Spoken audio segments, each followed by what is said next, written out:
And ladies and gentlemen of the jury, the prosecution is not going to get that man today. No, because I'm going to get him.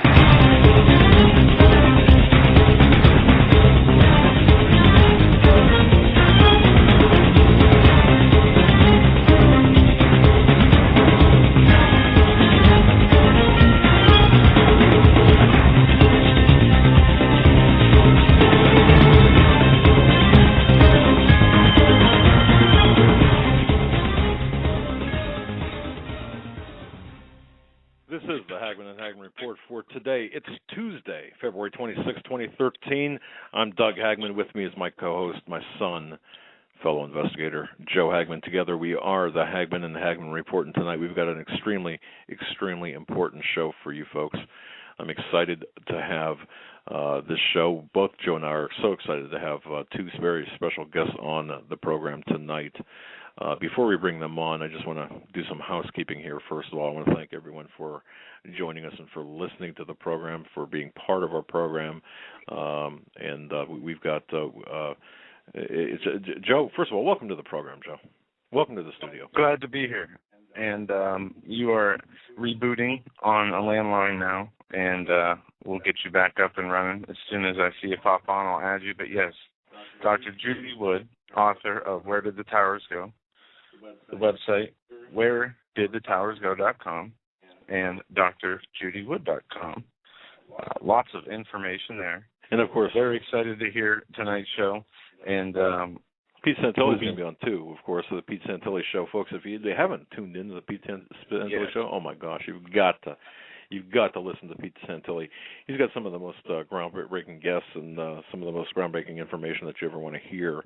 And you were on his show, and it was a great show. Yeah. When you were on a couple weeks ago, and we've been looking forward to having him on our show or talking with him, and we'll get the chance to do that tonight. And before we get into and connect with Mrs. Wood and get you hooked up through Skype, I'm going to just say a quick couple pieces of news. The Senate, they have confirmed Hagel as the U.S. Defense Secretary, and this comes as no surprise to us. Regardless of his background, his beliefs, we have seen and knew that this was going to come about because they have this by design. They know who they want to put and where they want to put them and why. We went through the reasons for Brennan. I listened to True News yesterday, and it was a very interesting show, and I want to thank people in the chat room for letting us know about that show because it talks a lot about Brennan and the Muslim connection, his conversion to Islam.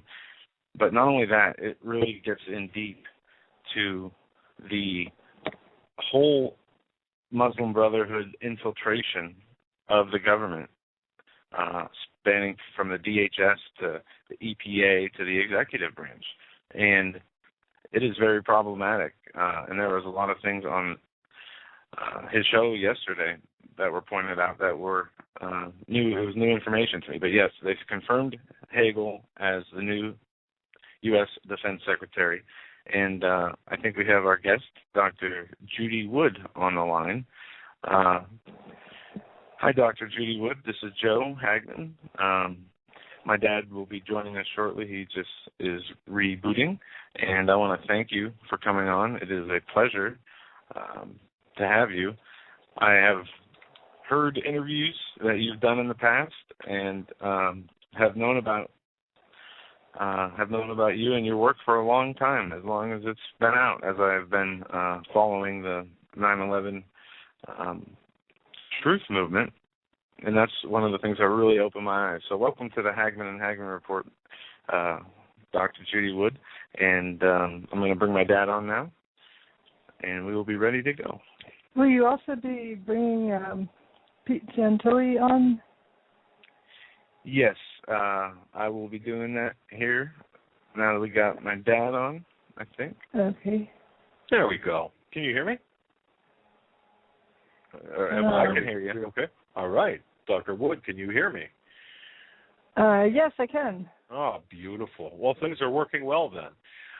Folks, I just to the listeners, the reason for this rushing around beforehand, Mr. Santilli was kind enough to allow us to post on our website, HomelandSecurityUS.com, a video, if you will, a PowerPoint presentation or a visual. So, folks, as you're listening to this program, you can go to HomelandSecurityUS.com, and on the top of our website, HomelandSecurityUS.com, is a box. It's actually going to be part of a video presentation, if you will. That will it's a Ustream video.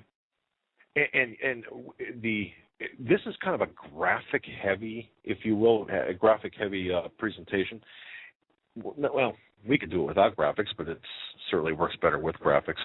And for example, the book "Where Did the Towers Go?" and right off the bat, I want to just tell everyone, 30 years as an investigator, I've been looking for a book just like this, because I got to tell you, a lot of people talk about theories, a lot of crazy conspiracy theories out there, a lot of things that are premature in terms of in terms of who and the why, but Dr. Judy Wood addresses the what, and even a little bit of the how. Well, I mean the what and the how, I should say. The forensic evidence. It's a study of forensic evidence. It's a study of the physical evidence. It does what tonight is all about is factual, and Dr. Judy Wood has got quite the resume. She is she's got a bachelor's of science and master's of science. She's a PhD. She's an engineer, applied physics. I mean, she's got a tremendous resume. If you go to wheredidthetowersgo.com as well as drjudywood.com, you can read all about her background. But more importantly, you get the meat of our topic tonight. But I ask everyone listening to this broadcast, please order a copy of her book, because it's a must-read for your library. It's an absolute must-read for your library. And I got it about a week and a half ago. I'm about a third of the way through it. Halfway through it. I have a third of the book copied in notes. I've got the sticky things all over the book, the Post-it notes. And but what I found is this. I went through it really quickly when I first got it, because I was so interested in the entire contents of the book. In fact, I won't even let Joe borrow it right now. He's going to have to get his own copy. But the one thing about this book is it leaves nothing to question. There's nothing questionable about this. This book, nothing questionable about her evidence, as far as I'm concerned.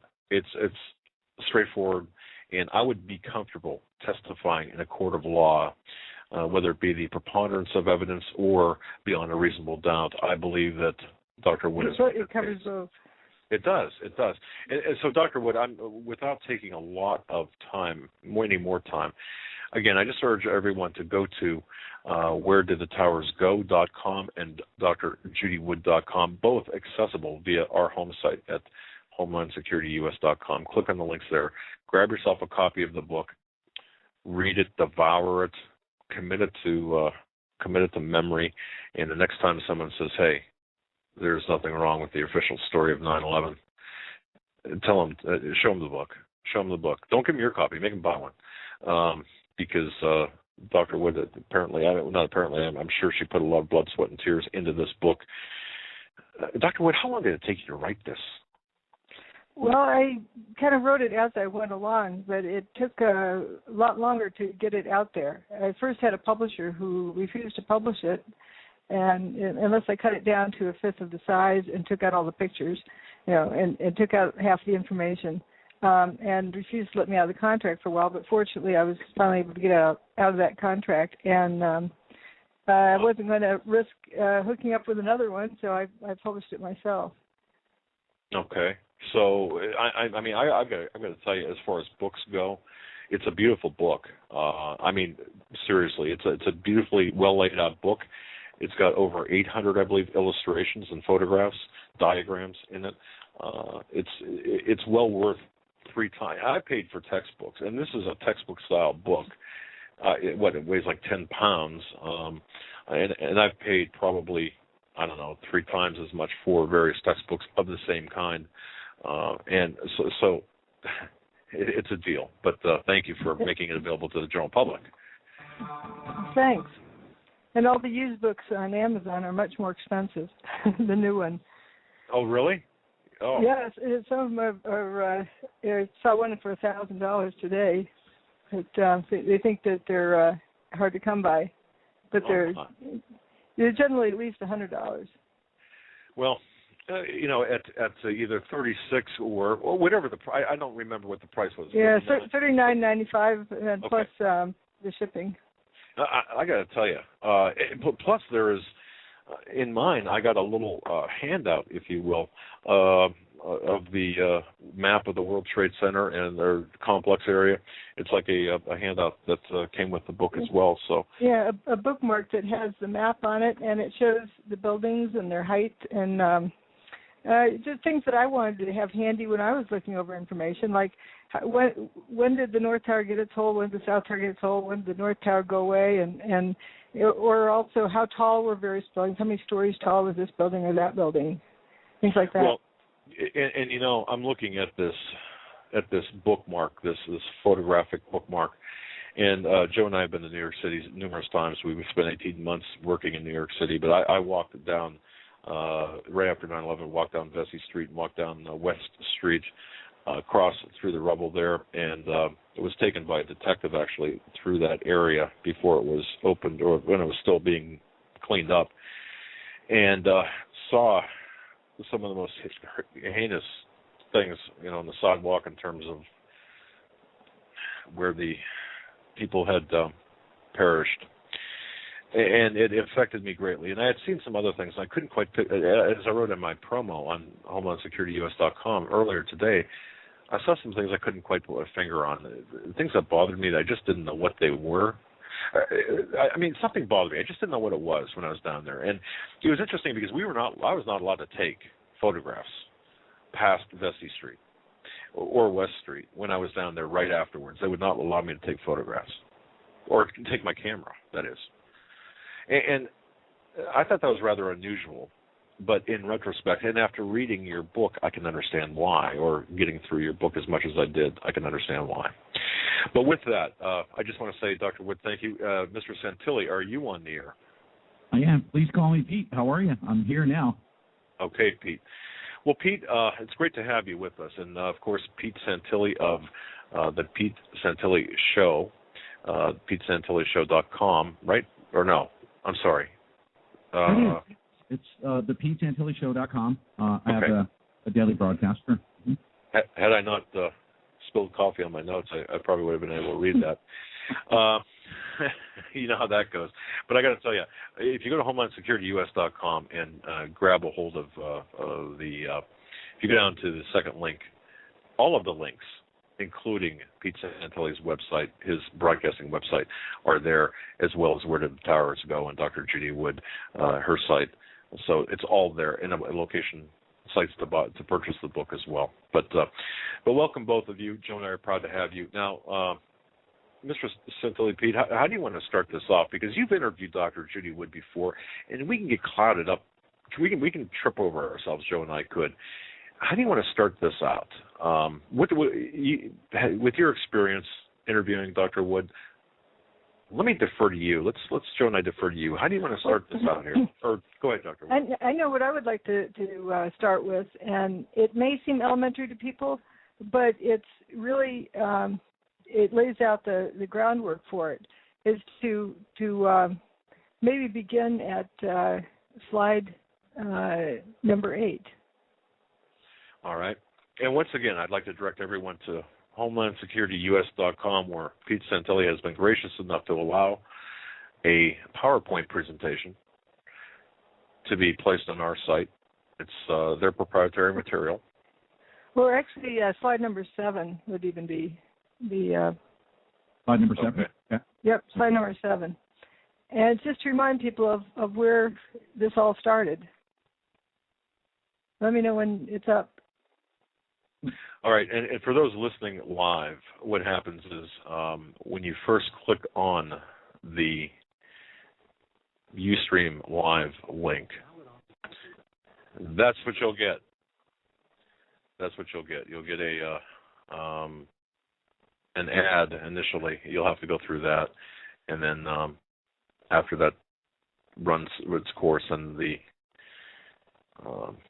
while we're waiting for everyone to queue up here, we're on slide number 7 right now. But to answer your question, I mean, as far as myself and why I'm even here to supplement anything that Dr. Judy Wood could bring forward. I've been since 2006. I think I became a 9/11 truther per se. I discovered that certain things weren't right, and I started looking at it. But it wasn't until about October or November before I saw Dr. Judy Wood's presentation. And I can literally say that it was a life-changing experience seeing her book and learning that a lot of evidence has been concealed for many, many years, from my eyes anyway.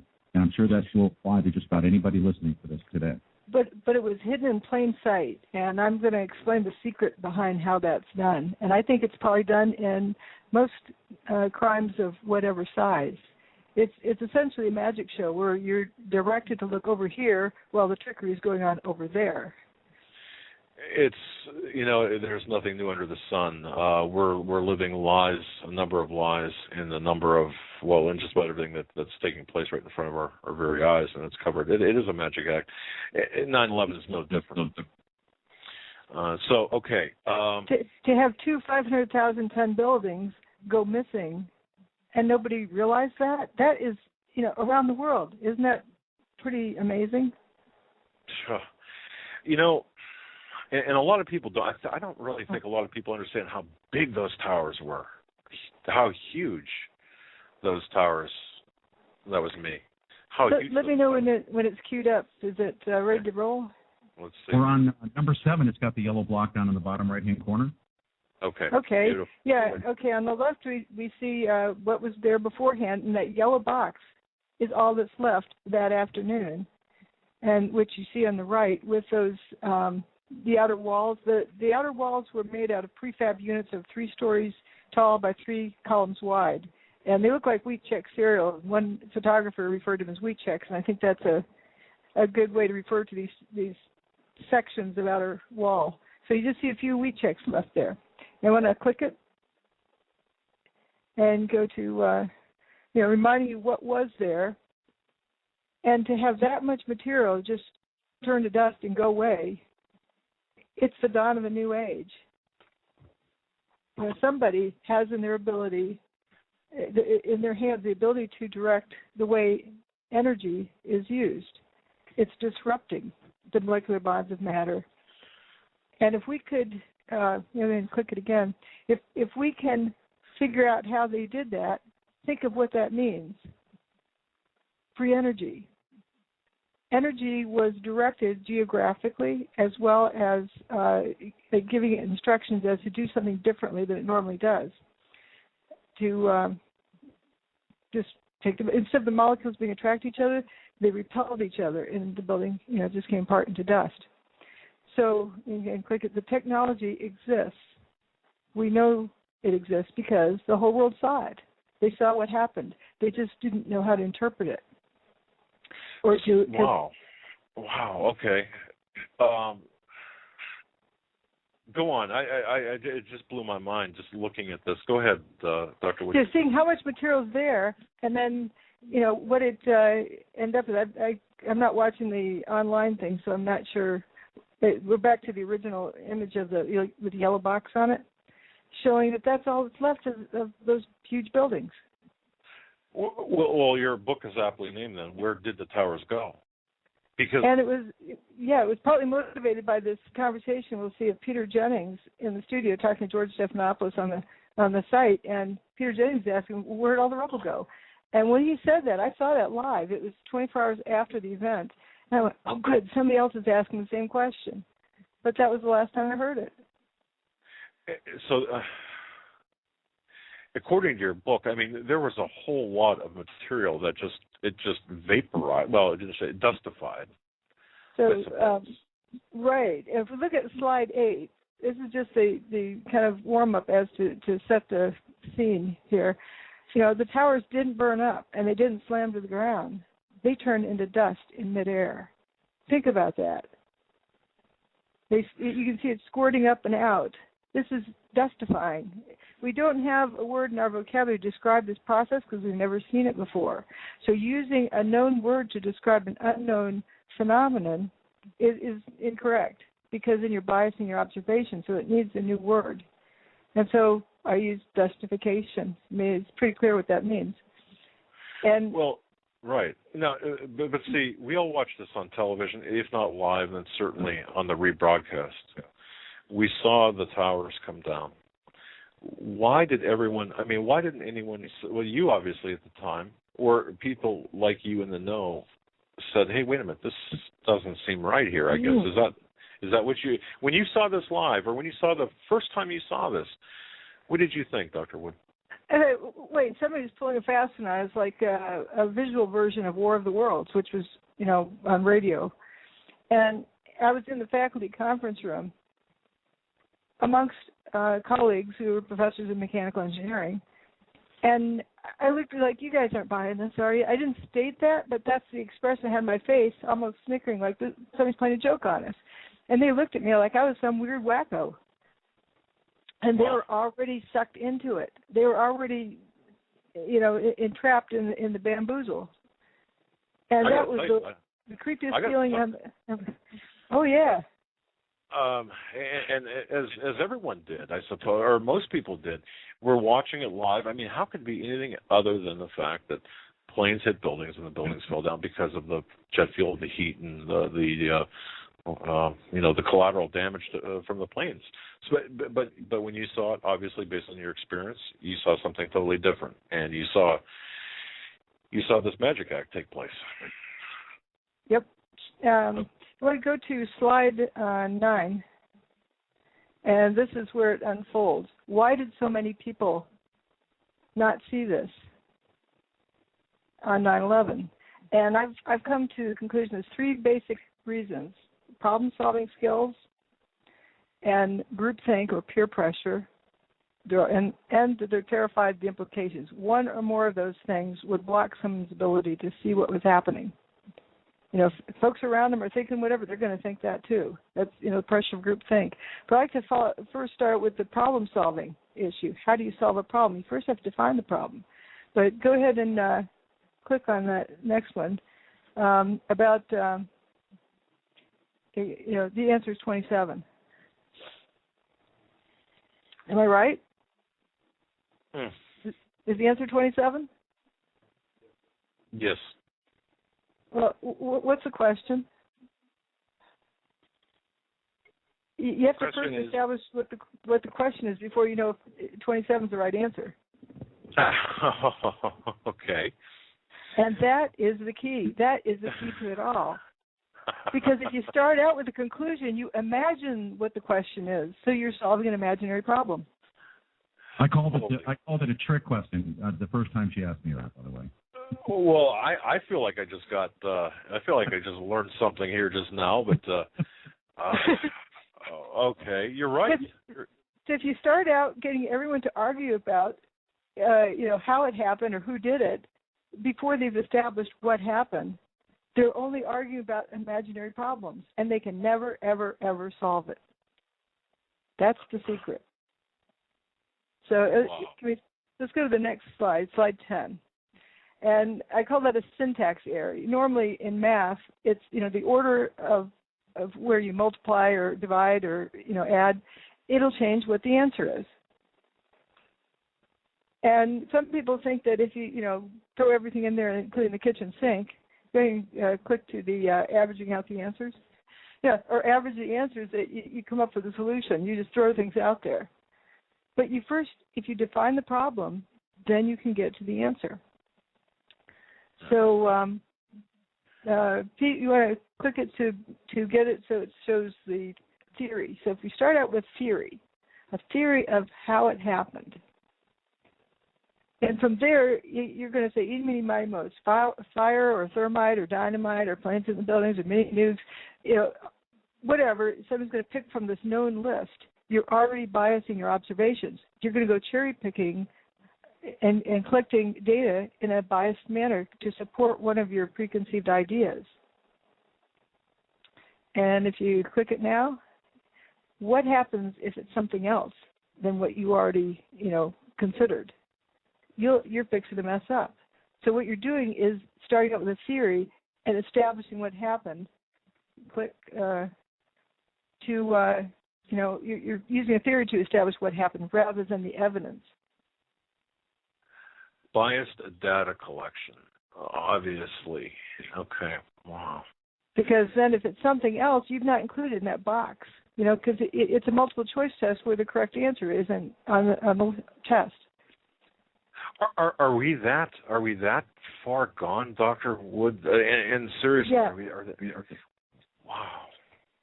Because if you start out with the answer, you're assuming what the problem is. Look at the case of Casey Anthony. The prosecution hadn't determined what happened. It doesn't matter if she's guilty or innocent or whatever you imagine she did. It hadn't been established what she did. So this wonderful juror the next day said why they decided the way they did, because they didn't know what happened to the child, how the child died. If you don't know what the crime is, how do you convict somebody of what was the crime? Sure. What was the crime and how was it perpetrated? So you've got to answer those questions. You should really have to answer. Rather than going on a witch hunt. Otherwise, it's a witch hunt. Yeah, but you know what? I keep going back to this normalcy bias, I suppose. This despite my investigative experience, I keep going back to well, wait a minute. I saw this happen on television. I saw it happen live. You were told what to see. Yeah, that's right. And if you blocked out your ears, you would have come up with a different conclusion.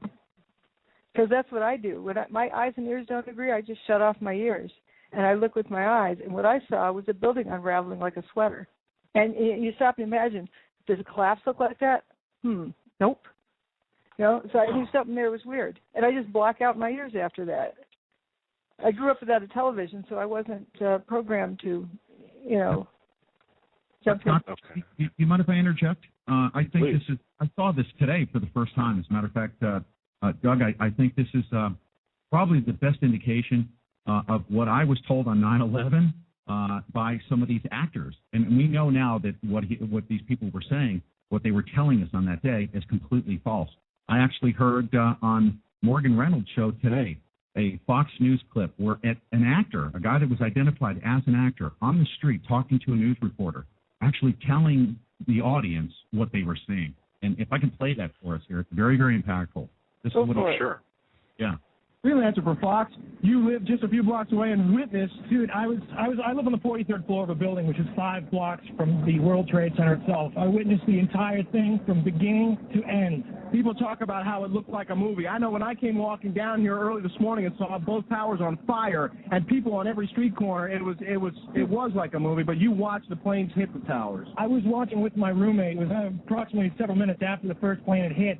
I saw this plane come out of nowhere and just scream right into the side of the Twin Tower, exploding through the other side. And then I witnessed both towers collapse, one first and then the second, mostly due to structural failure because the fire was just too intense. Obviously, there were a lot of people inside the...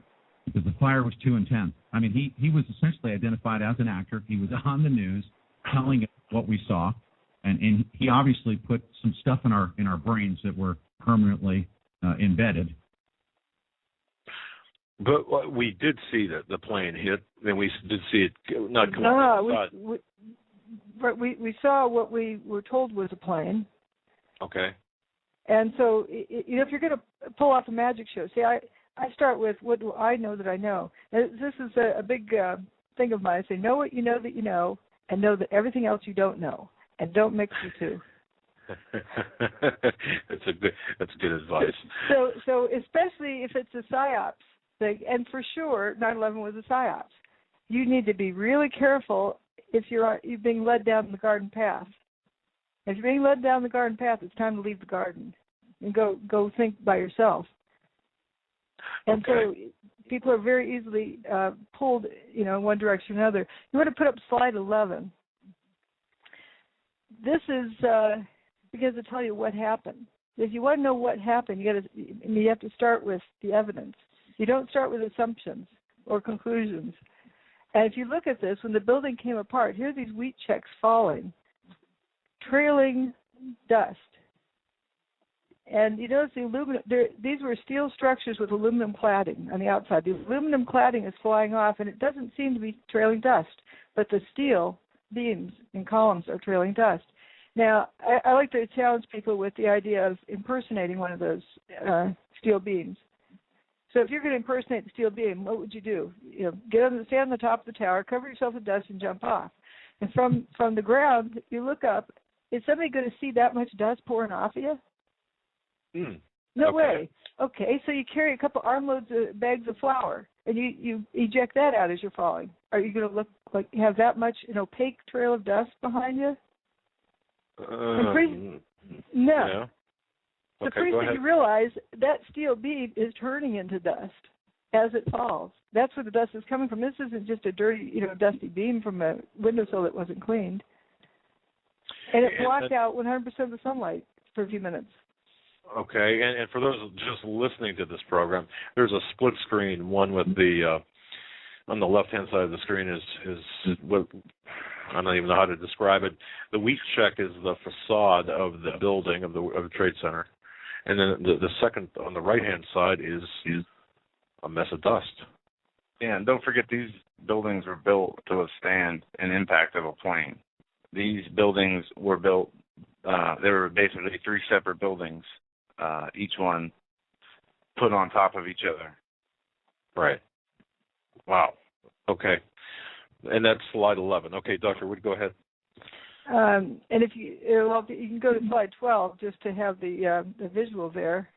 That you have to first establish what happened before you can do anything else. Because see, if we'd start out with eeny, meeny, miny, mo, it was thermite, it was fire, it was planes, we wouldn't have identified that piece of evidence that the steel beams were turning to dust as they fell. So that's the importance of first establishing what happened before you can determine how it happened, before you can determine who was involved or why they did it. And of course, before noon on 9/11, we were told they did it because they hate us for our freedoms. It was bin Laden. It was, we were told the answer before certain what happened. Yeah. Yeah, back to I don't mean to go backwards, but back to the plane. Like, we were told that they were planes, and I've heard you say that to me before, and I've never really focused on the plane issues because I know that was just part of the whole story, because the towers couldn't just turn to dust in midair without an excuse. But when you say we were told they were planes, is that because it might be a possibility that it could have been a drone or something else? Or you just say that's what we were told? Well, that's what we're told, and we shouldn't make any assumptions, because if somebody wants to pull off a crime, they can have people, lead themselves to a different conclusion than what is the correct thing with the evidence. And if it's a plane, then planes behave a certain way with dynamics and structurally, and they don't make a cookie-cutter cutout like a Roadrunner cartoon. Sure. And they have there's other things when they hit, there's a whole lot of things we get into about that, but the plane issue turns out to be a very emotional thing, and people are very convinced of whatever because they're in a traumatized state, and as opinions are really ingrained, but they don't matter as to what happened to the building. Planes cannot turn buildings into powder in midair. Real planes can't, and neither can fake planes. So it turns out the plane issue is nothing but a distraction. We were also told that a Saudi Arabian was piloting the plane as well, but nobody can tell us that that's actually true. We were told that, correct? Right, and everyone's seen that on a passenger manifest and a bunch of other things. The plane issue is a whole separate can of worms that I've looked into that, but it ends up being a distraction mixing it in with what happened to buildings, and it's sort of like the getaway car, in a crime.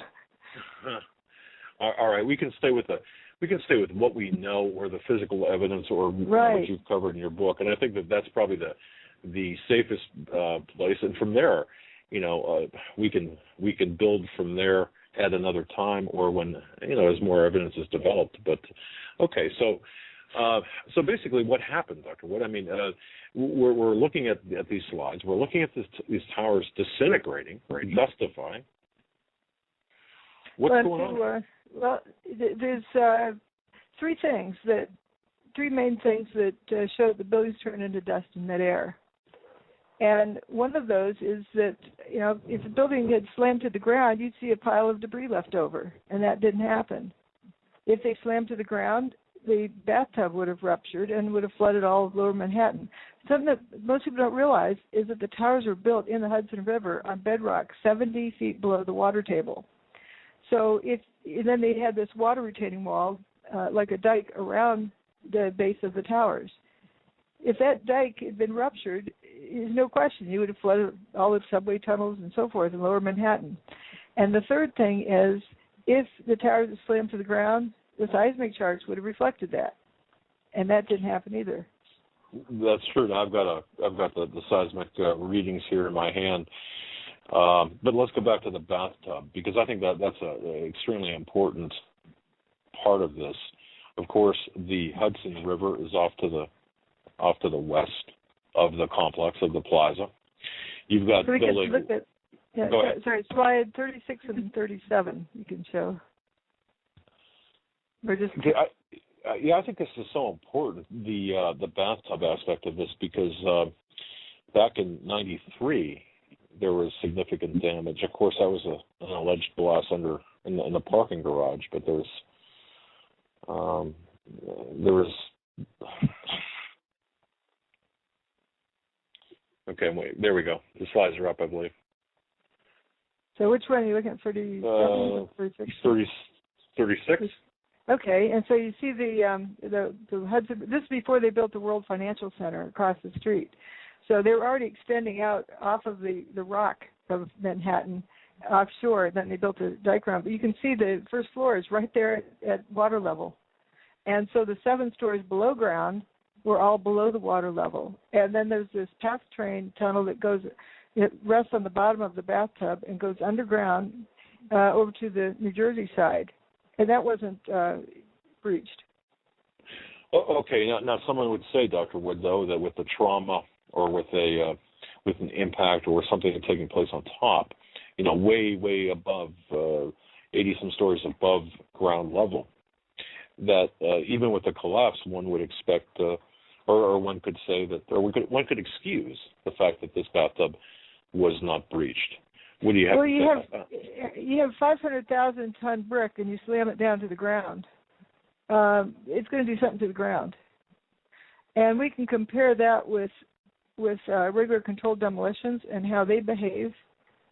A building at 1/30th of the potential energy, that's, mass times height, at 1/30th of the, 3 times 10, 1/30th of the potential energy made more of an impact than the South Tower did.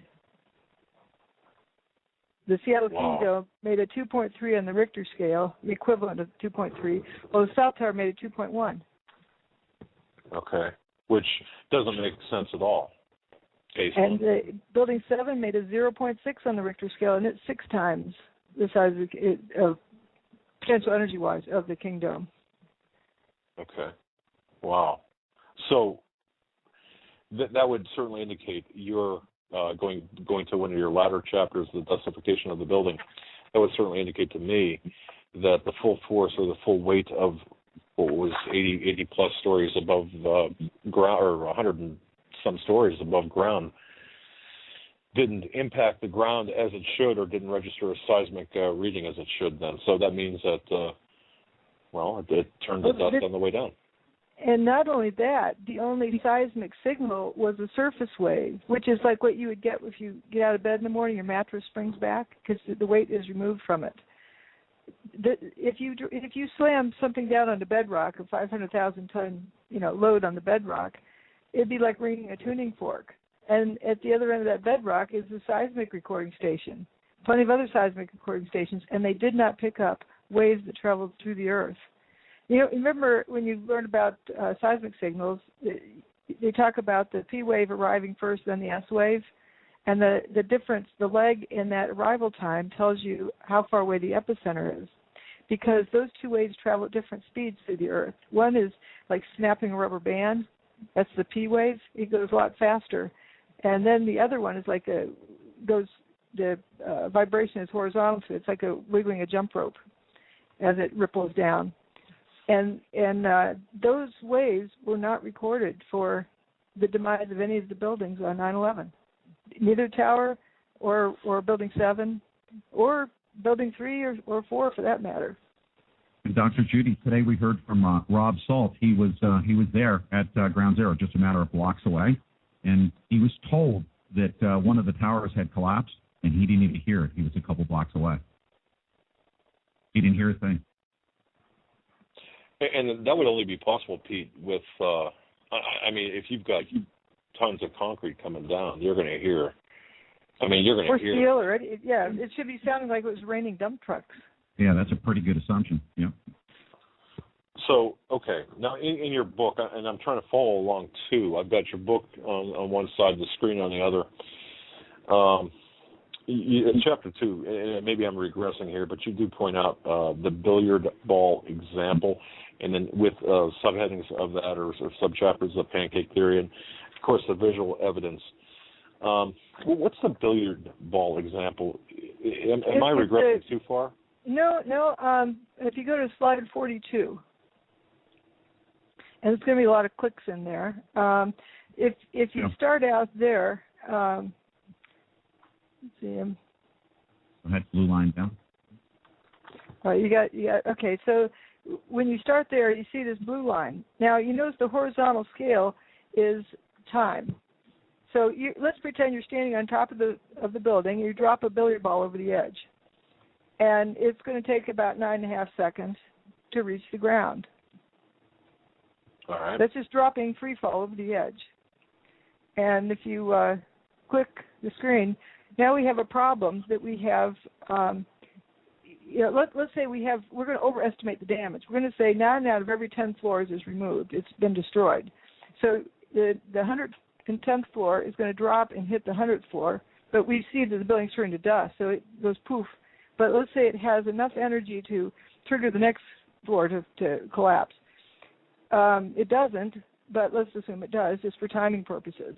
It doesn't have enough energy to dustify one floor, and it doesn't have enough energy to collapse the next floor, but we'll assume it has energy to do both, and just look at the timing. So what this is imagining that, you have somebody every 10 stories holding their hand out with the reason why I use billiard balls, they're standard issue, just different color. So you have the blue ball on the roof, and then the red ball on the 100th floor, and the yellow or the orange ball on the 90th floor, and so forth. And the person, for example, on the 100th floor can't drop their ball until the next one goes by. In other words, you can't trigger the collapse of the floor below until the other ball gets there, right? Okay, right, okay. So go ahead and click, and I show the blue ball coming down, and if you click again, you have the red ball. It can't come down until the blue ball gets there. So you can click again, which shows you have to move that over so that it can't start until it gets triggered to start. And so you have this kind of relay race. And just that alone is over 30 seconds. And if it's floor by floor by floor, that's 100 seconds. Well, wait a minute. Okay, as an investigator here, then I got a real problem. Uh-huh. You assume we have a problem. And you click again, and it shows it's 9.22 seconds just for the first one. And then you got that, triggering kind of thing. And if you go ahead and click till you get to slide 43, the ground only shook for 8 seconds. That's even a bigger problem. Okay, how so? When you say it only shook for 8 seconds, why is that significant? Because if it takes 9.5 seconds to drop a billiard ball off the roof. Oh, yeah. Why'd the ground only shake for 8 seconds? Oh, wow. Unless it turned to dust and never hit the ground. It didn't slam to the ground. Well, yeah, okay. There's really, I'm trying to find an alternative explanation. I can't. And if you click it again, I've got the next one. There's 4 clicks in this slide, but it shows if you you want to get it all on the ground. The fastest you can get on the ground is 9.5 seconds. So if you move all of the triggerings, okay, to just keep clicking until they all move over. You have to give all the floors a head start before they get triggered. So you can't have a progressive collapse, because those floors below, even if they're going to get on the ground in 9.5 seconds, they have to all have a head start. Right. Okay. So it shows that you can't have a progressive collapse. Just looking at the timing alone, not the energy or anything else. It's physically impossible, right? Right. How? Okay, I'm really trying to get this through my head here. How is it possible that this happened right in front of our noses? That people of your stature, of your knowledge, saw this, and either it got by them or they said nothing. I mean, is it because we're so conditioned, Dr. Wood? Is this it? Very much. It comes to that issue with problem solving. If people are brought up, generations of multiple choice testing, like the SAT test and all, it's this big pressure for time to quick, get to the best answer and go on, and you focus on the answer, not the process. Right. And what my book forces people to do, and why it can't be spoon fed to somebody very easily. Like somebody wants it in a so they don't have to read it. They just want to take the pill, and it really has to be a very good critical thinking exercise. And by the end, it's the person has to calm down and realize, okay, what's this, and then they start realizing how the pieces fall together. But you can't jump to the end. It doesn't work that way. I can see that. Now you talk about the pancake theory. I think we covered that a little bit, because I mean that's really an integral part of the official story, where the floor is pancaked. And of course, what you said, it would take a certain amount of time, and of course, in record speed, the free fall or the fall of the buildings were completed long before that pancake theory would have completed itself. I mean, I'm not sure if I explained that right. Well, yeah, there isn't enough time for any kind of baton passing to get to the bottom. Another way of looking at it is you have 110 floors. And if it went away in 8 seconds or 9.5 seconds, whatever, how fast can you clap? Can you clap 110 times in 8 seconds? Wow. Think about that, folks. I've already tried. No. I think there is the Guinness World Record holder does, but he uses a tricky thing of clapping back on his hands as he's moving his hands, double clapping. But another mental exercise I did actually on that day is, the building's about a quarter mile tall, rotate on its side, and you get a world record, 4-minute mile guy, and he's running alongside the building. How long does it take to run a quarter mile? Well, if it does a 4-minute mile, then that's 1 minute. It's going to take him to run the length of that building at world record pace. Wow. Now that's a mental picture there that should be able to satisfy people's need for mental images. Now you point out here with the pancaking theory, a minimum of like. Oh, it's not serious. It's an mental exercise. Okay. It's not a model of the building at all. It's just a mental exercise, because people have been trained to see with the buildings, terrorists, horror scene, collapse, pile. These words have ingrained in people's minds, and the brain doesn't function. So step aside and look at the billiard ball thing. It's just a mental exercise, and people's brains can function there. They're just innocent billiard balls. And it's also, billiard balls are sort of the cue to put on your thinking cap. You don't want to look like a fool, so you can follow that through, and then you can realize the logic, and then go back to the actual scene and see, yeah, no way. Well, okay. In your book, I have marked off here, if every floor were to pancake in line with the official model of the collapse that we're told, then the time required would be approximately 100 seconds, 1 minute and 40 seconds, folks. Almost 2 minutes. not the almost free fall collapse rate of what, less than 10 seconds that we saw with our own eyes. And I go back to how how can that be? Mm-hmm. And that's assuming, free fall between floors. Right, without resistance. Right. And the assumption I made is what we see is, there's nothing left at the end of the day. There's no pile driver stacking up. The building was dustifying as it went down. So you don't have an accumulation of mass. Okay. All right. Yeah, and on slide 47, I have a picture a few blocks over by one of the subway tunnels, by the Fulton Street subway tunnel. It's not in Fulton Street, but it's a block over from that. And it's like ankle-deep dust all over. Yeah, that part of the building didn't make a thud when it hit. It also didn't contribute to pushing the building down. Okay, go on. But what are we? Okay, so what?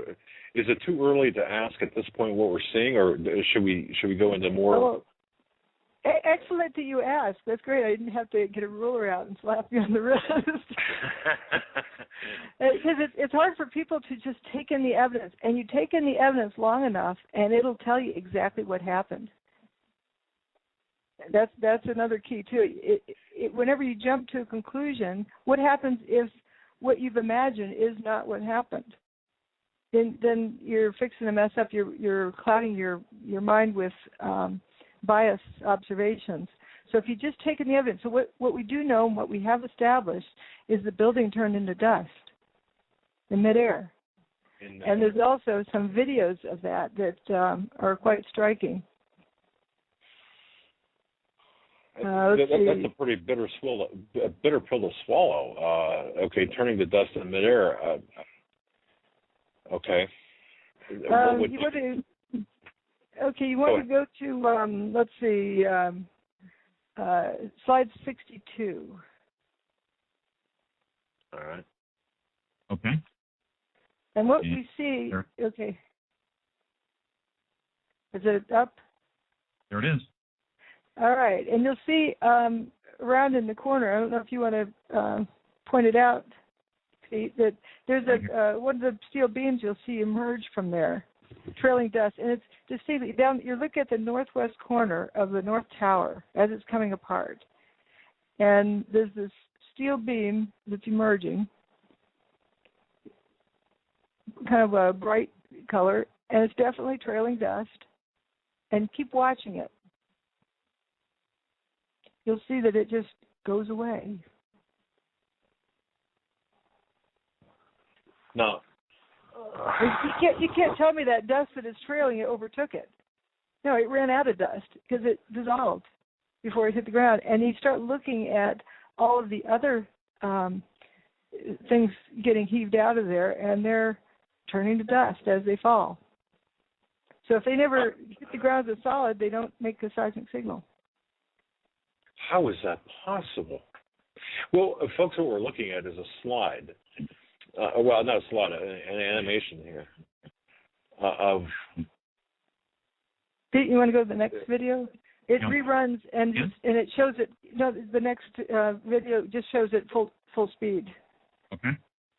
And it shows it several times. And you start looking around at the various steel pieces, and you can see they're turning to dust in midair. This is actually, I think, the most important issue of it all, because when people say, "Oh, you don't have any evidence of such a weapon exists," this is the evidence. If these beams if the majority of the building is turning to dust in midair, that is proof that technology that can do this exists. Well, I'm looking at this. Go ahead, Joe. You got something? I mean, she makes a good point here, and this is where people start to have different opinions on what happened and how the buildings were brought to the collapse. But regardless, obviously, any impact from a plane or whatever else would not cause this damage. Well, we don't even have to go there. We're just looking at a disintegration in midair of material. Right. Which would not be caused by anything that I've ever seen. Joe, can I mention something, Joe? a lot of people have expressed to me their opinion of what they think took place on 9/11, and I always reference back to this image right here. When somebody says, "Oh, nanothermite," or whatever it is, that I mean, I don't even want to use that term, but when they say things other than what I'm observing, I ask myself, is that possible in this image? Could a piece of steel turn to dust in midair with what you just told me happened? Well, my understanding of physics is limited, but the way this building is demolished, I don't know what on earth could cause it. Yeah. Exactly. Yeah, but you can see, like, Pete, you want to do slide 62 again, the previous one, the slow motion? And in that one, you look at this piece of steel falling, and it goes away.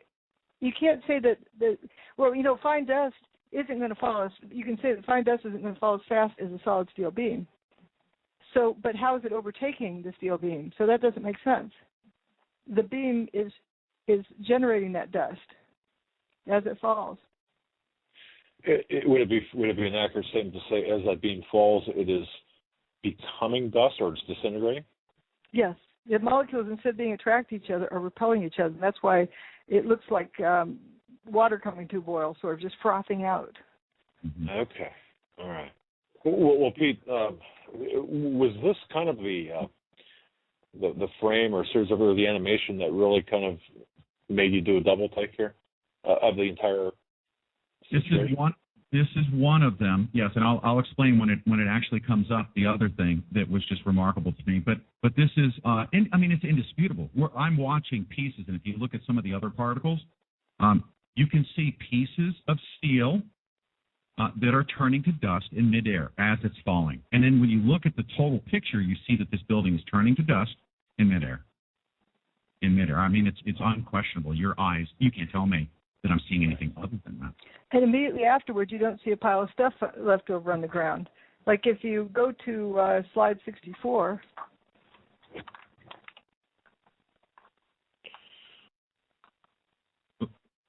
this is right where that stuff should have been falling, that intersection of Vesey and West. And you just see unburned paper there, and you see one aluminum cladding piece.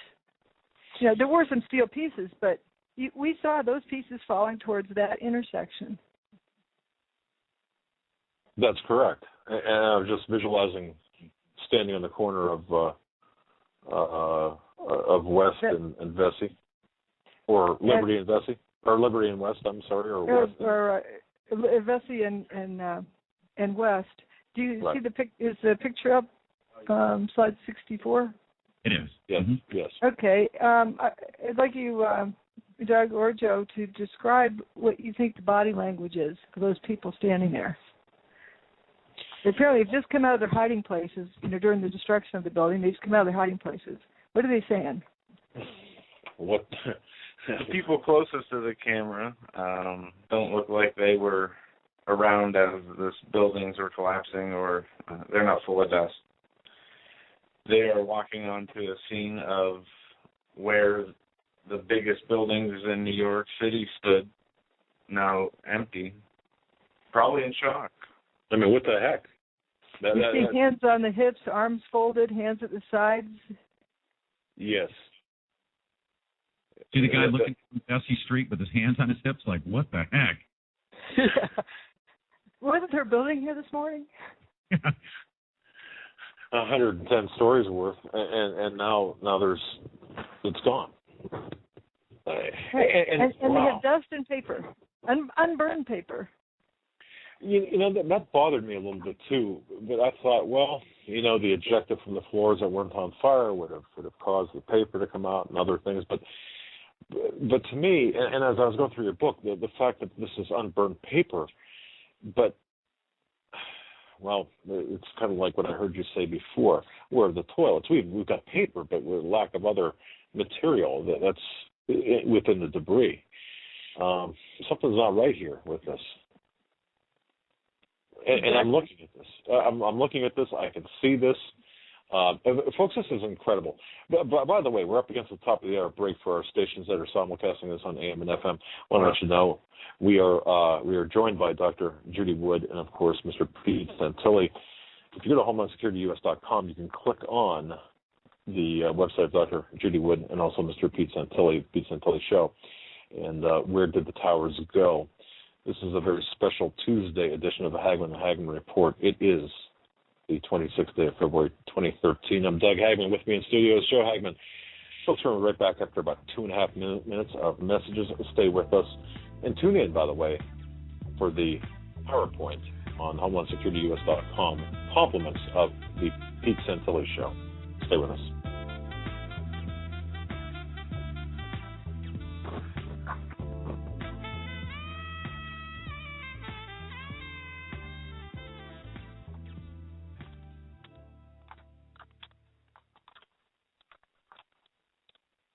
It gives me a chance to stop my recording. Hi, folks. By the way, Doug I Hagmann am here. You might know me as the co-host from the Hagmann and Hagmann Report, or as a frequent guest on Coast to Coast AM with George Norrie. If you're like me, you're tired and confused over today's headlines. You just don't know where to turn for accurate, concise information about really what's going on, what's truly going on in today's society. If you don't know where to turn for accurate, well-researched, and properly vetted news, I've got a suggestion.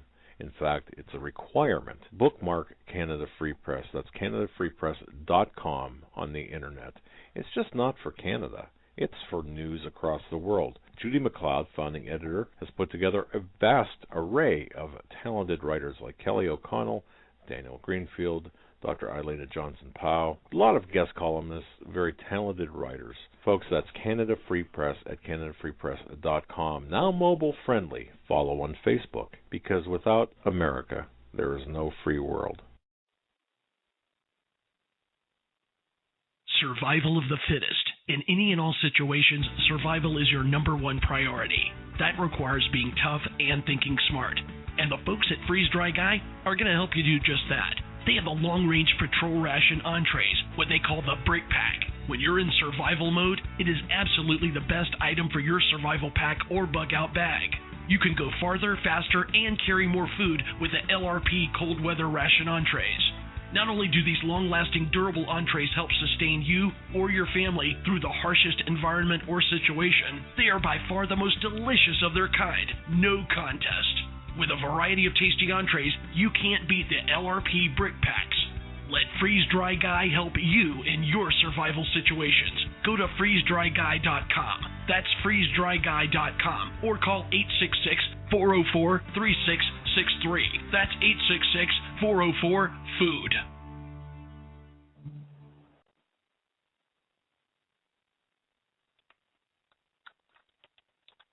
Folks, I want to direct you to our newest sponsor. That's Granlund Firearms of British Columbia. GranlundFirearms.com. That's GranlundFirearms.com. Granlund Firearms of British Columbia. Check them out. They've got a full list, or a full showroom, if you will, of gun stock, or guns, weapons, hunting supplies. One of my favorite things from their website is a book called Tree Beyond the River, Cougar Hunting on Vancouver Island. It's written by Carl Granlund, and I got to tell you, it's a fantastic book. It's available via their website. It's just really a great read, folks. Granlund Firearms of British Columbia, it's a hunter's paradise. If you're up in Vancouver, up in that area, or I'm sorry, up in Campbell River, British Columbia, check them out. Stop in, right across from the movie theater there. And if you can't get up there in person, certainly visit them on the internet, GranlundFirearms.com. Check out their photo gallery. Check out the books that they have. Check out the news, the T-shirts and hats. Get yourself a T-shirt. I like the black T-shirt with the deer head on it. Fantastic. From small to 2XL. That's GranlundFirearms.com, GranlundFirearms.com. Sign the guest book when you're up there. Tell them Doug and Joe Hagmann sent you.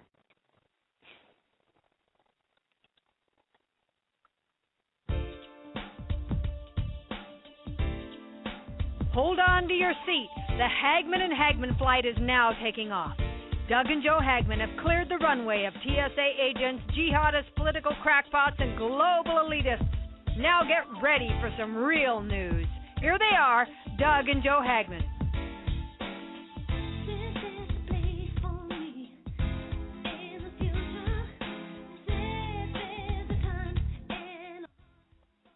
Hey, welcome back, ladies and gentlemen, to a very special Tuesday edition of the Hagmann and Hagmann Report. Very, very honored to have on two of my favorite people, and I mean this.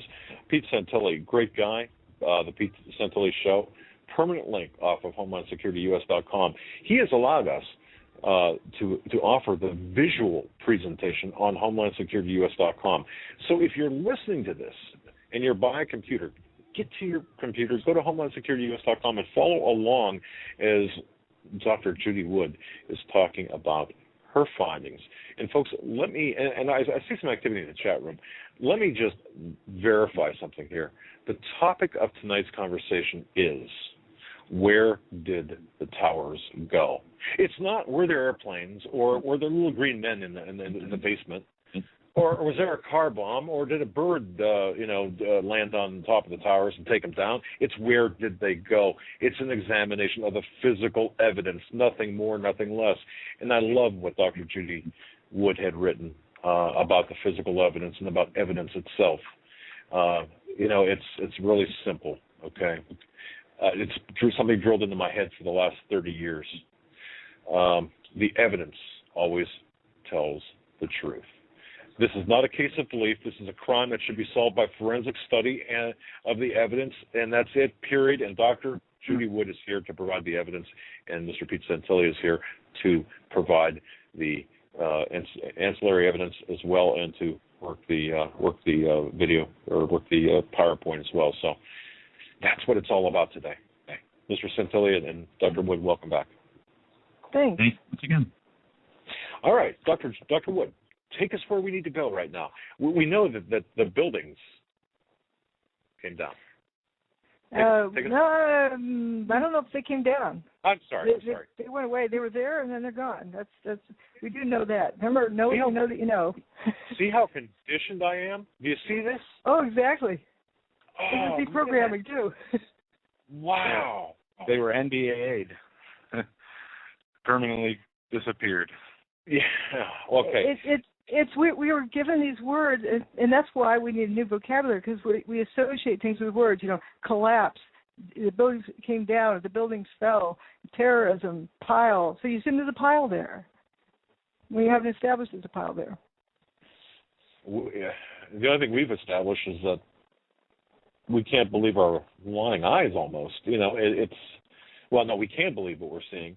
We just can't believe what we're being told, I guess, is the lesson here.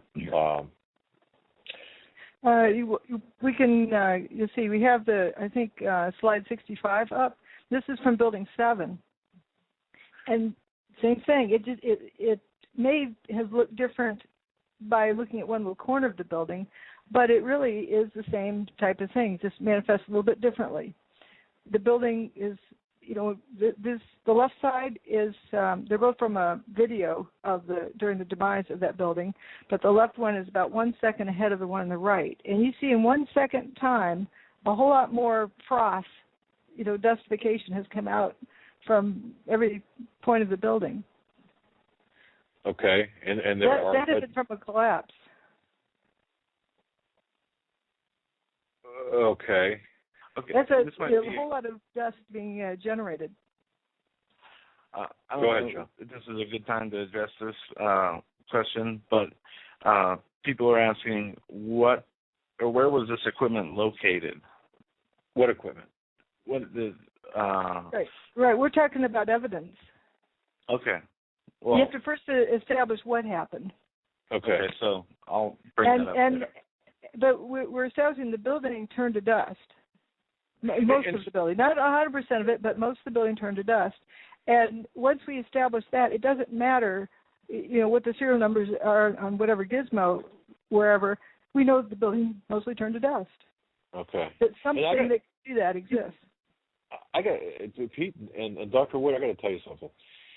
I was, after 9/11, I was the biggest rah-rah neocon kind of guy, wrap myself in the flag, let's say bomb the heck out of anybody who did this. And, I fell for every bit of the party line or of the official story. So this is very uncomfortable for me to see this in real time, even though I've gone through the book and I've seen the book, but to see this and have you explain this, Dr. Woods, it's very uncomfortable for me, knowing And Mr. Santilli, did you experience a period of discomfort about this? Like, yeah, my first reaction, because Dr. Judy Wood taught me when I was looking at the evidence. She actually guided me through a full presentation, and she said just absorb the evidence, because I wanted to naturally just come to conclusions and say, okay, what was it that caused this? And she said just absorb the evidence. She said, I'm not going to tell you anything, just look at it. And once you start absorbing it, my first reaction to it was, I can't believe that A, this has been concealed from me, and B, there's no possible way that I haven't been lied to for many, many years. And I was upset by that. I was almost nauseous thinking about the fact that the so-called 9/11 truthers out there and the scholars and all those experts and scientists had essentially been just either concealing some information from me or just flat out lying to me. I was upset. And rightfully so, because yeah. I feel the same way. And in some cases, this is the first time you're seeing this stuff. This was the first time in November, October was the first time someone had presented this to me, and I was upset by that. Well, for whatever reason, this is hitting me a little bit different because I watched the presentation on your website, and folks, off of Hagmann or off of the HomelandSecurityUS.com, definitely visit PeterSantilli.com and take a look at the presentation. But this is something totally different, Pete. I got to tell you, this is totally different to me. That's why people want the book in like easy to feed format, and why there's lots of different reasons why I insist on having the book by itself, because there's some people who just resist having anyone cloud up what they believe, and they're going to fight it. Their ego or whatever, their pride, they're not going to want to look at something new. But here they are in the privacy of their own room with this book, nobody to save face to. That is just between them and and the book, and then they can work through it. And by the time they get to the end, they've been empowered. They now know what happened, and it isn't that with anyone else. And I think that might be something similar like that going on with this video. You're not just watching it passively in this, what we're doing. You're being able to ask questions and deal with it. So you process it through your mind. Wow. This is definitely something. I just feel like I'm experiencing this for the very first time. Well, Dr. Wood, go ahead and take us in the next to the next place where we need to go. If we go to slide 66, you see this map, and I'm going to show you the views from all sorts of different angles of this interesting event. And in the middle of WTC1, there's remaining core columns. I believe that it was the top of stairwell B, but I don't have that for certain. But it looks like it's one of the core columns. And if we go on to slide 67, we're going to watch something. We'll watch it quite a few times. The building peels away, and there's remaining some core columns that are about 700 feet tall. You can see it towers way above Building 7, which is a 47-story building. Right. Building 7 is in the foreground, right? Yes. On the left? Yes. Okay. And watch this. It just kind of faints, turns to dust. Okay. Now watch it again. These are core columns. The floors have been stripped away from, so they have no load on them.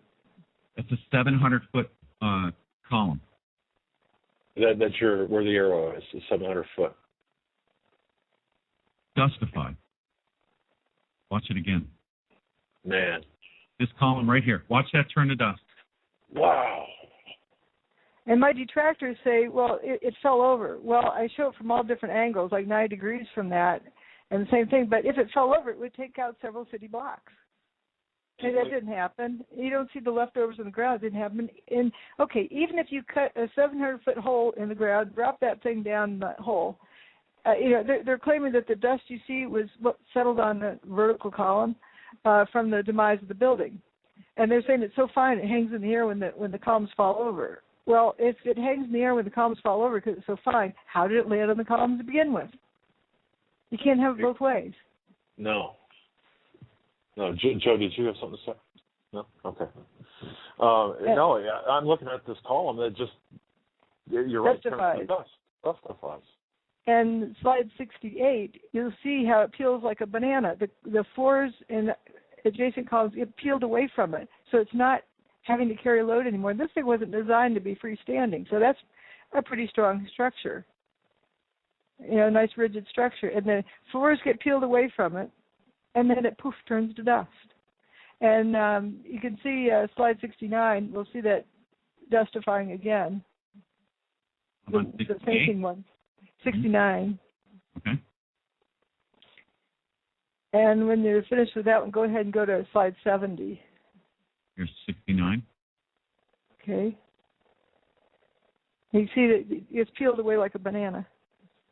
That's a perfect explanation for it. There's a core, and then it looks like two peels coming off the sides, and then the column that's left, which would be the banana, just basically vaporizes, dustifies. Or dustifies. Right. Vapor implies high heat, and we don't have any evidence of high heat. There you go. Okay. See, words that already have a meaning that don't apply, we can't use those. Because that's right. It's like assuming this haze is smoke, you assume the cause is fire. Okay, you're right. So it dustifies. Right. And if you look at slide 70, we see in the bottom row a series of images of the thing dustifying. So in the first image, you see, after the banana peel has taken place, you see the crisp edges.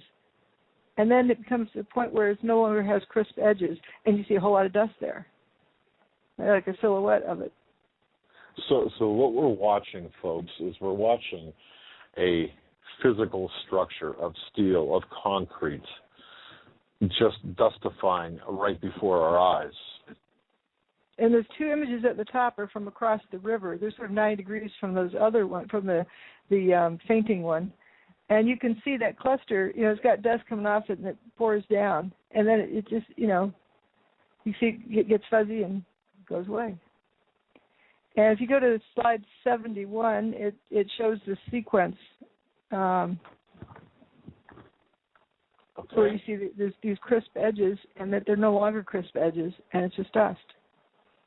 So no matter from which angle you look at this, it's not a visual anomaly. This is actually dustification. This is actually a structure turning to dust. Well, it could also be, camera trickery if you had one angle. I mean, there's a possibility, and I thought about that in the beginning. But if you look at the multiple angles and you see this steel in midair turn to dust, I mean, it's unquestionable from multiple angles. Go ahead and move to slide 72. And some more from across the river, and we see, you can look how crisp the edges are. But you see the up above part, there's no hazy dust cloud around it. And again, if that dust that you see later had settled on it, when is it settling on it? Because it's crisp edges there. Mm-hmm. If it's so fine that it hangs in the air, how did it settle on a vertical column? You even see the detail of little like stringies and wires or whatever hanging off of it, rebar and so forth. Mm. Every time I see this, it's just as dramatic.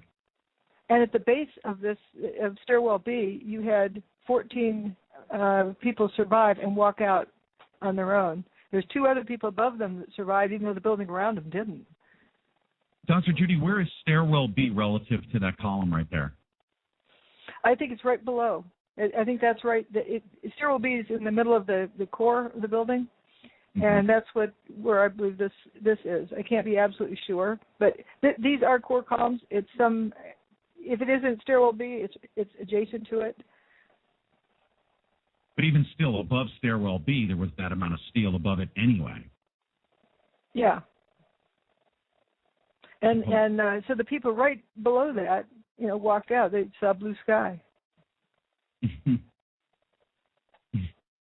Wow. Exactly. So folks, what we're seeing is really a building that is turning to dust before our very eyes. At least the visual part of the building that we can see. To be fair. Right, and if you start looking at all of it, and now might be good to back up to slide 15, and slide 16. Go ahead and Okay. Because to get a lay of the land of what it all looks like there. Okay. Let me scroll up. And you say 15, 16? 16, yeah. Okay. And we are there. There we go. Okay. And you see WTC1 and WTC2, and then down below you see WTC3, which would be the biggest building for most towns. And then you see Bankers Trust.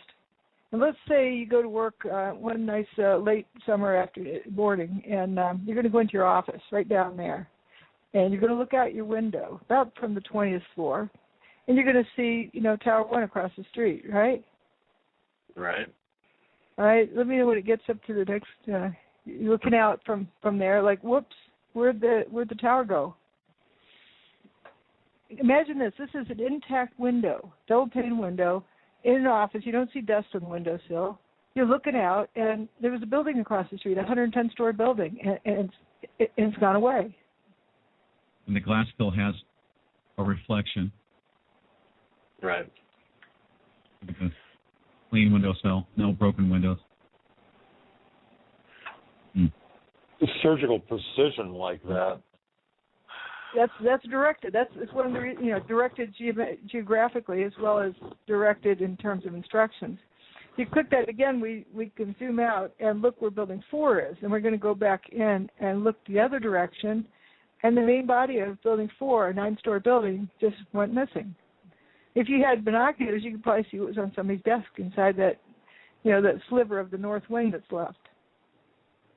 I have a question. Doug, do you know how many buildings came down on 9/11? One away. We're destroyed. Yes, I apologize. How many buildings away on 9/11, Doug? I'm glad I'm not the only one. How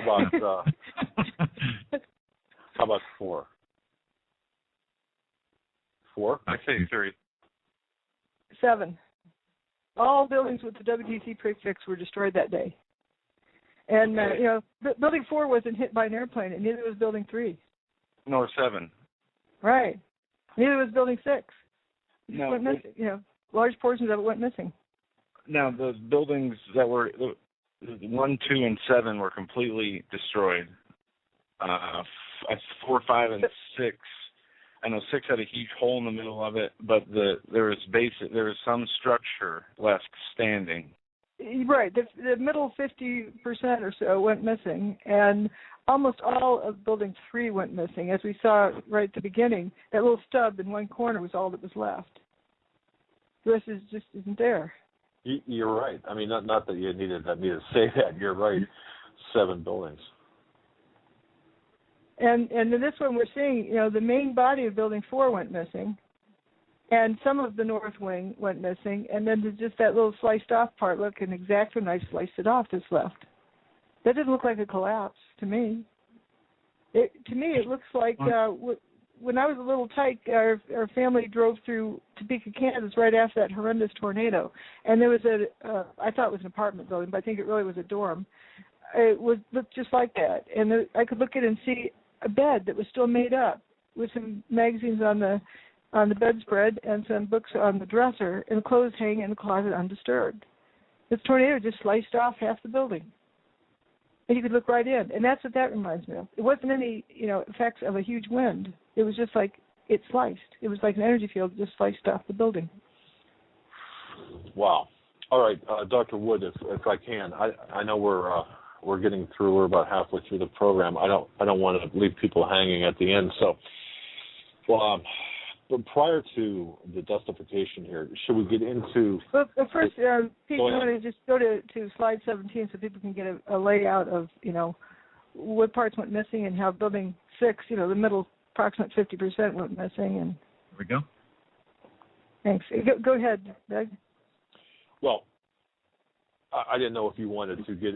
Right now, we're almost at the halfway point, and I don't want to miss anything. I don't want to, So, should we?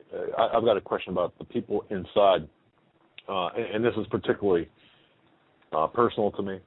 The people jumping out of the windows. Should we address the jumpers at this point?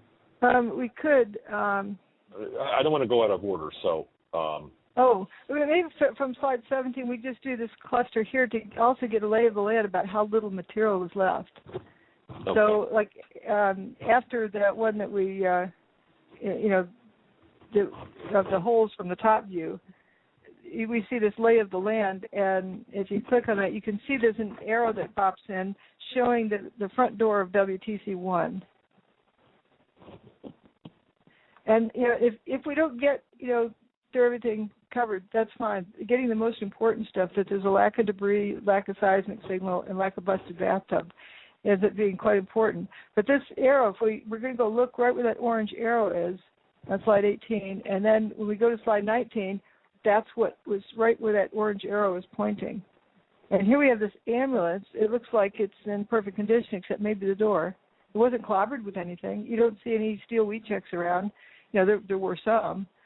But you're looking at like the north wall and the south wall of the north tower, and you can see maybe stairwell B in there, a little bit of it. But where's the material for the building? Well, Dr. Wood, one would say, well, it's underground. One would say it fell into and filled up the bathtub or the basin or the underneath the building, under the underground portion. We can go down and look at that. If we go to the next slide, we can see that the newscast of Peter Jennings the next day, with talking to George Stephanopoulos on the scene.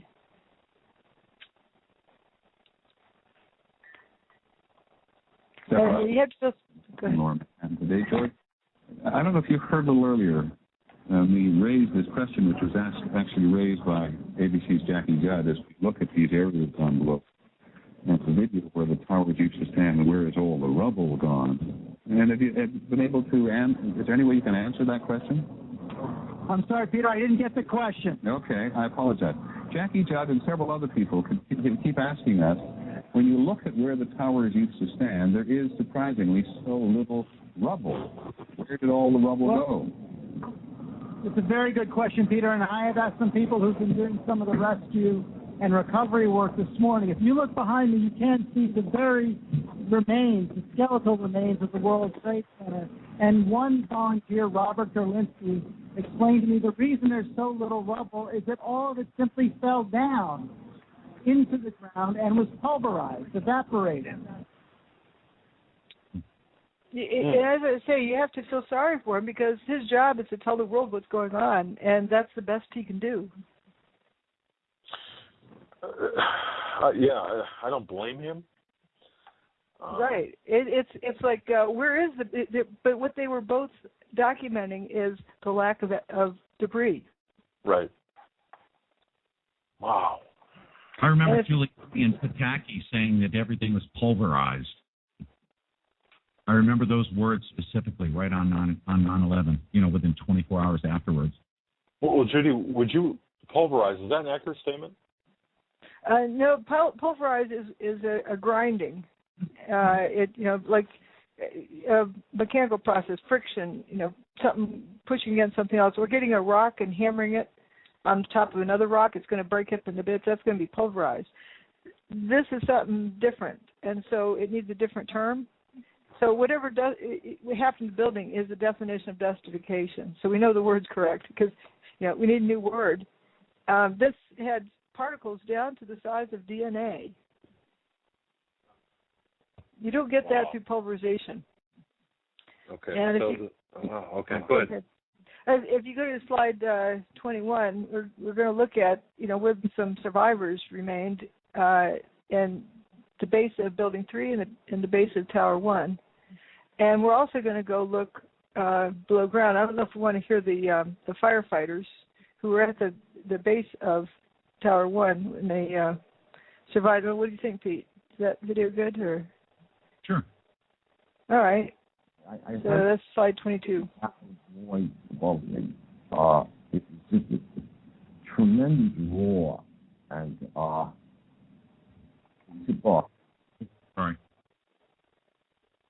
Sorry about that. Oh, and he'll talk about how being lifted up. You don't get lifted up by a wind pushing you down the stairs. What would cause that? Or is that Can I ask that question at this point? I mean, the levitation. Well, we just note that there's testimony of being picked up, and his helmet also came off. And there's various other testimonies like that. Oh, there you go. It was just a tremendous roar, and it's above, and it sounded like it was coming towards you, and then the wind, very, very fierce wind, and my helmet started lifting me up off the ground, and so that's when I crouched down. The next thing I just crouched down. I got to the corner of the staircase by the railing, and I just got as small as I could possibly get. I'm not a big guy to begin with, so fortunately I'm not. So I got and I literally, well, I guess the best way to describe it, I tried to crawl into my fire helmet. That's what I wanted to do, just to protect myself. And I wasn't sure what was going on. I thought the building might be down, as I figured, and I was a little angry. I got, so like, why me? Why, it's beautiful. I'm going to die in a World Trade Center on a beautiful summer morning. It's like a little denial and disbelief sets in, and so then I started getting hit with stuff. This debris was hitting me, and it went dark, and then the next thing was just total silence. A wind, a noise, a light, nothing. And then I started hearing noises. I started hearing like moaning, and you guys were starting to communicate, yell out. These were the guys that I was trapped with. They're calling out, who's there, you guys are right, blah, blah, blah, this kind of thing. And I realized there was other people. I wasn't alone, Because when you're alone in a situation like that, you talk about like existential isolation. It's like, and then when you find that you're with other people, it makes you feel a lot better. Even though you're in a very bad situation, at least there's other people. But then the strangest thing happened. This beam of sunlight came right in on it, like about 8 inches long, but it was clearly sunlight. It was all dirty, full of debris. It looked like pepper was floating around in it, sort of. But it was sunlight. I'm like amazed now. It's a 110-story building above us, and I'm looking up at the sun. Looking at wow. I had no idea where you were. There was no way to tell north, south, east, west. It was just the whole atmosphere was full of debris and papers and smoke, and there was no landmarks. There was no way to make a reference point. You couldn't see the sun anymore. The sun had gone away because the sunlight that had come in now was gone, and so there was no way to tell which way you were going.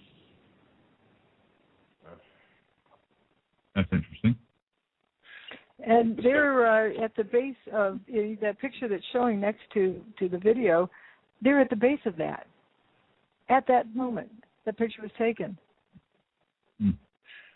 That man should be about paper thin. Mm-hmm. Right, and another one from there, talked about that. He's looking up at blue sky. There's nothing above us. That big building doesn't exist. He says these were the biggest office buildings in the world, and I didn't see one desk, one chair, one phone, nothing. And another one described walking out into an empty football field. At minimum, he should be pancaked and pulverized. Right. Yeah. Wow. And his, listening to him I've seen the interview before, but listening to him in light of the evidence that we're talking about right now, it throws a whole different perspective on his conversation, on his description of what's taking place. Right, because you're trying to fit it into the normal situation, which is what he was, trying to do. And go ahead. Doug, I'm sorry to interrupt. Have you ever heard someone tell you, because they've told me this, that nukes or explosives were used? Yes. Did somebody say that? Oh, sure. I always go back to this guy who was right in the middle of those so-called nukes or explosives, potentially. If that were the case, how could they have ever survived that? Exactly. Yeah. Even a conventional explosion. I've I have law enforcement people who've survived conventional explosions, and at that level, at that location, no. Mm-hmm. And, you know, like, as I kind of jokingly say, you know, is it ride 'em cowboy, riding on top of the nuke? Oh, yeah, Dr. Strangelove type thing? Okay. Yeah, it's, you don't sit on top of a nuke. If there's a nuke in the basement underneath these guys, it just, you know, none of them talked about feeling like they were burning up. Wow. All right. So now we have the eyewitness, a very significant eyewitness account of somebody that's inside the tower, and by all rights he should have been flattened. Now one could say, well, you know, miracles happen, but for him to describe what he saw, being in the position he was, it sounds to me like everything just turned to dust above him, and that space opened up, and miraculously he saw the sky. So, and it turns out that's all that was left. Is just that part of stairwell B that those guys were in. Okay. And you know, people above it. Well, there was two people above them that also survived. One guy was the 9/11 surfer. You know, like he rode down the wave, and he landed on top of that stairwell B, right above those guys. On 23, by the way. Okay. Let me go to 25. Unless you think we should also do that long video on 24. Yeah, 23, it's good that it shows, like, you know, what Jay Jonas was saying about... On the floor, it was not only making noise, but it would cause tremendous vibration. So we're being bounced up and down off the floor, hearing this collapse coming closer and closer. Mickey Cross was caught on the second floor. My helmet started flying off my head. I had forgotten to snap my helmet. So I grabbed my helmet. I guess instinctually, I just pulled myself down in the corner. The collapse of the North Tower created a massive rush of air. I was blown down 6 stories down to the first floor, and all I could remember while I was being blown down was, oh my God, oh my God, oh my God. There wasn't any time to think about anything. The 110-story tower disintegrated in just 10 seconds. It was that fast, yet for me it was kind of slow motion too at the same time. And I remember thinking to myself, I said, oh shit, this is it, we didn't make it.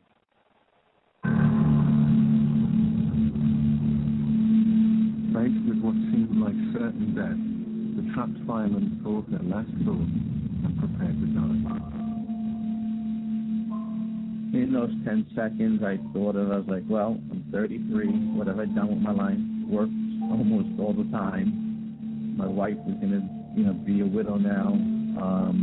And I pretty much saw myself.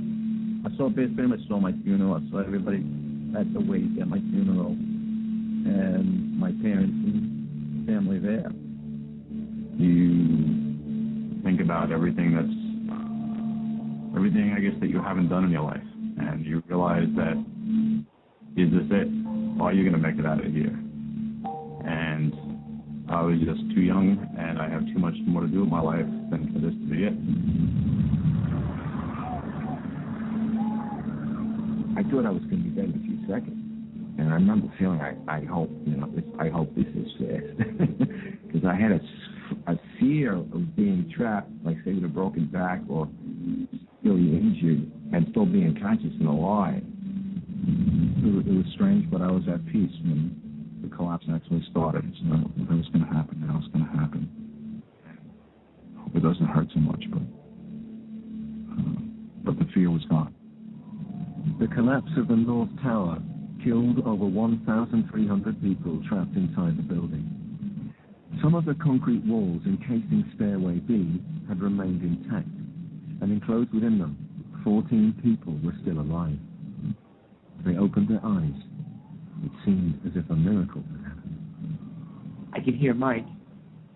I could hear him groaning. I could hear him called out to me. I called out to him. So I knew he was alive. From the neck up I seemed okay, but everything else was just like pins and needles. And then I was slapping my leg with my arm. I'm watching my arm hit my leg, but I can't feel it. I had my flashlight on my side, and I looked and looked at my hand and looked at myself to see if I was bleeding or anything anywhere. When he heard noises around him, Captain J. Jonas realized he too had somehow survived the disaster. I wanted to know who was still alive, and I started calling them out by name.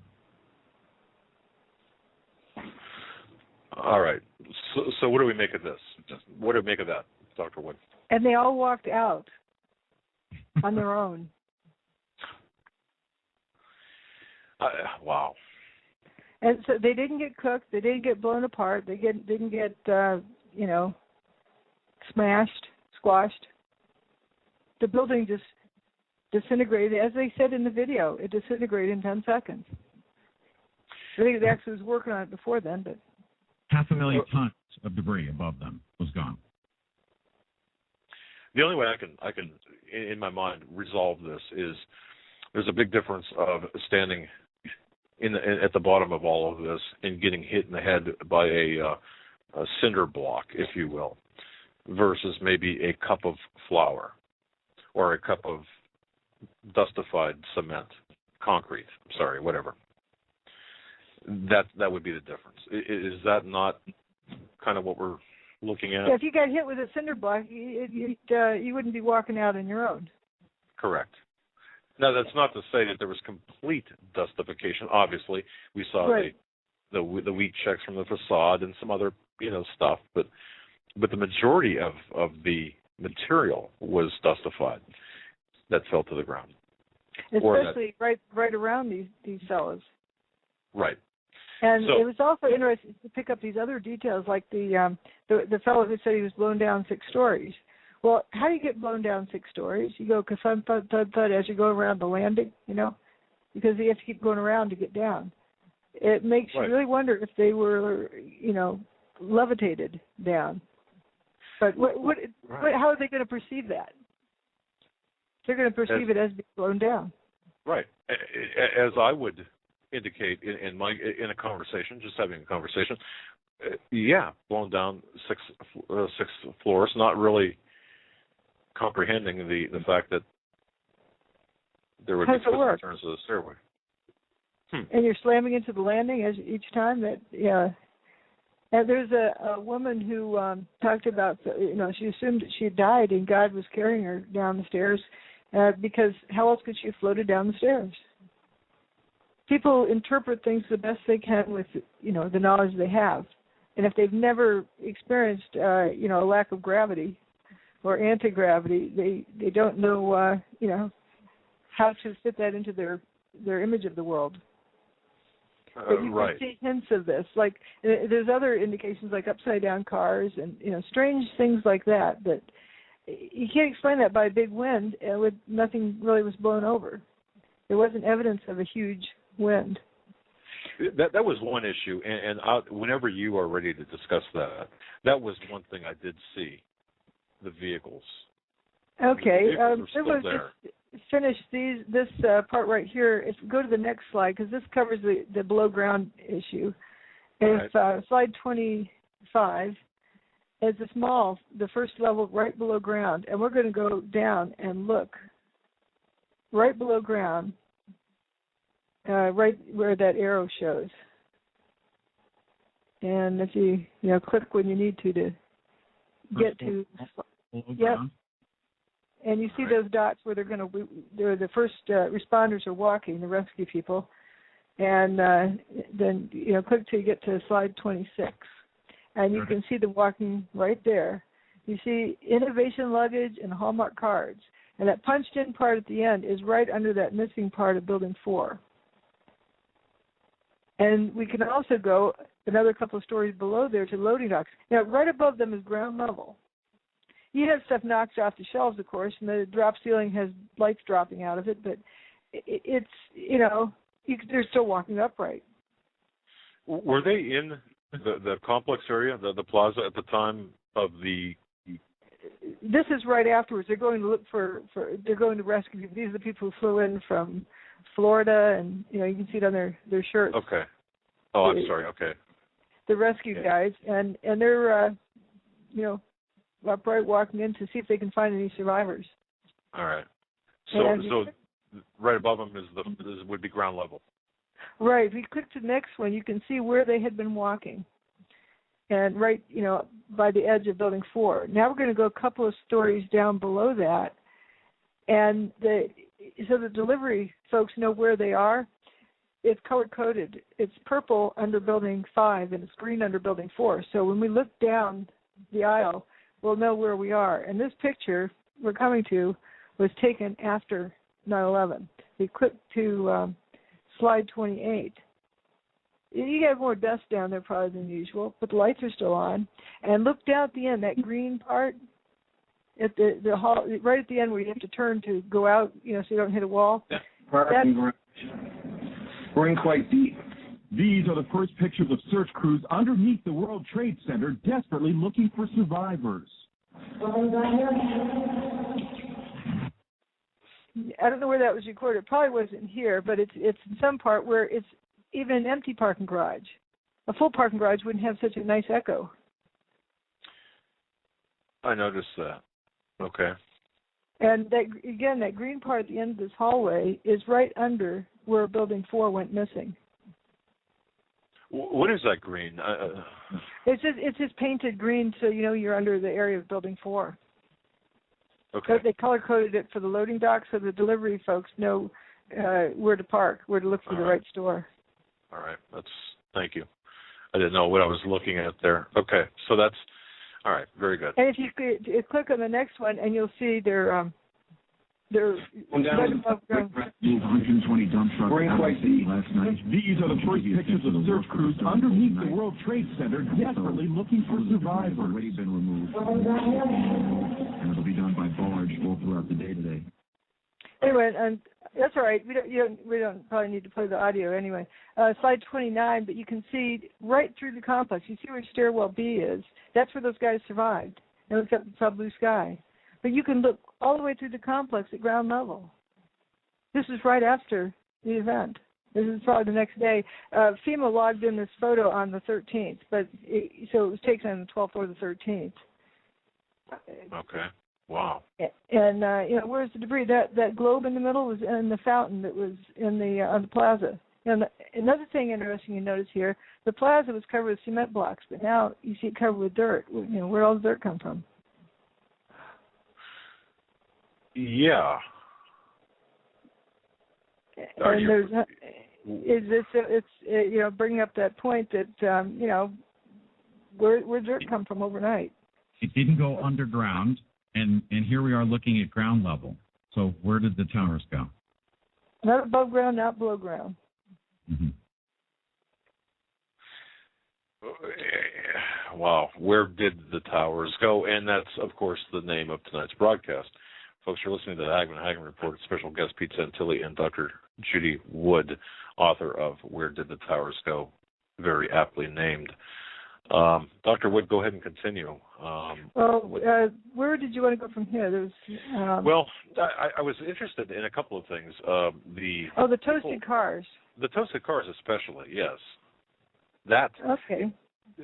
And people have to understand I don't even know how to describe it, but it's certainly the inconsistencies.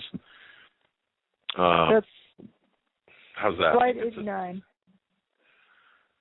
Well, if we look for consistencies, we'll find them. There is some consistencies. Look at slide 89. Here we go. Toasted cars. Yep. And the reason why I say toasted cars is, they're toast, they're history. It doesn't indicate how they got that way. Like if you say burnt cars, you're assuming it was fire. And I lost it. What does toasted cars intimate then? Well, it's my term for it. It's toast. It's history. You can't fix it. You gotta get a new one. It's done with. If you say burnt cars, you're assuming fire to be the cause.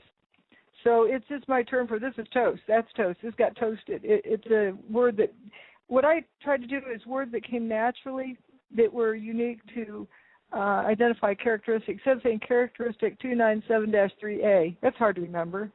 You call it fuzzballs, call it toasting, or something happened to it. Thank you for that, by the way. Sure. It's a way of unbiasing, like a double-blind study, so to speak. If we look at slide 90, if you go to that, this is a car that was taking a picture of it on under FDR Drive. I don't know how it got there, but what I do know is that's strange. If you look at it, you see the trim that goes around the windows is kind of flopped over, like it turned to Jell-O,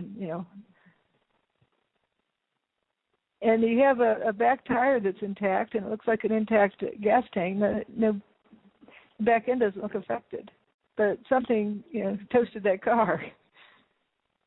Now, Joe and I were at this very spot. We know where this is relative to the towers.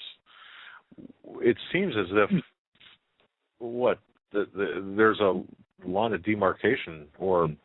Well, I don't know how, where this was when it was toasted. Now there are some strange things, like there's some strange things on the Manhattan Bridge that an EMT said that they could feel the heat from the bridge, but that's like 3/4 of a mile away from the World Trade Center complex.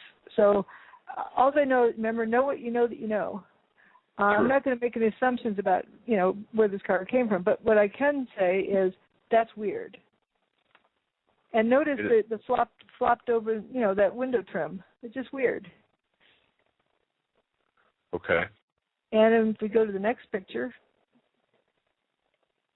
and this one I call the wax spot car, as in, new wax job in the back end. Yeah, and if you click it once, you get a blow up of the first, the upper left corner, and you can see that the front half is totally toasted. Inside's totally toasted. Back end, in pristine condition as far as we can tell. So if that door were open and you had this rip-roaring fire going on inside, is it going to lap around that door?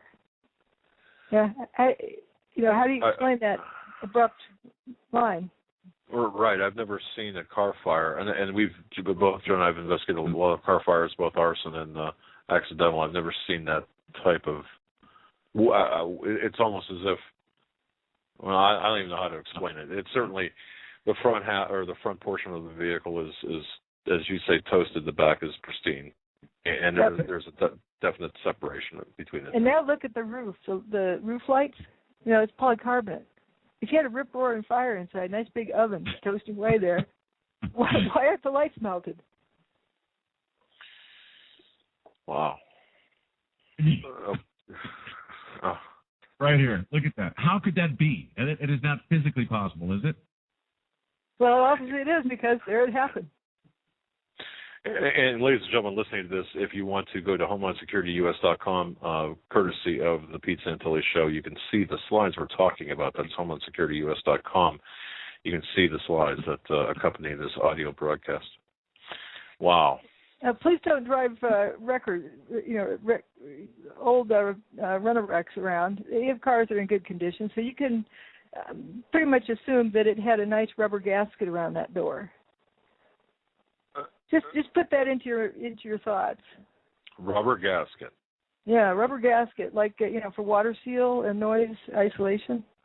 I have one of those on my vehicle. I know. And if it's torn, you hear road noise. And so, they probably have an intact rubber gasket before this happened to it. So if you click. But yet the lights, once again, I've got to, just for those listening to this and not having the benefit of seeing this, you've got a car without rubber gaskets on the doors. Well, we don't know. I'm just saying that probably had that to begin with, and just to realize that might be a pattern here. Okay, but the lights, the polycarbonate lights are on top in good order, basically. Right. Okay. All right. And notice there's no scraps of glass around the lip of the windshield. No seal left.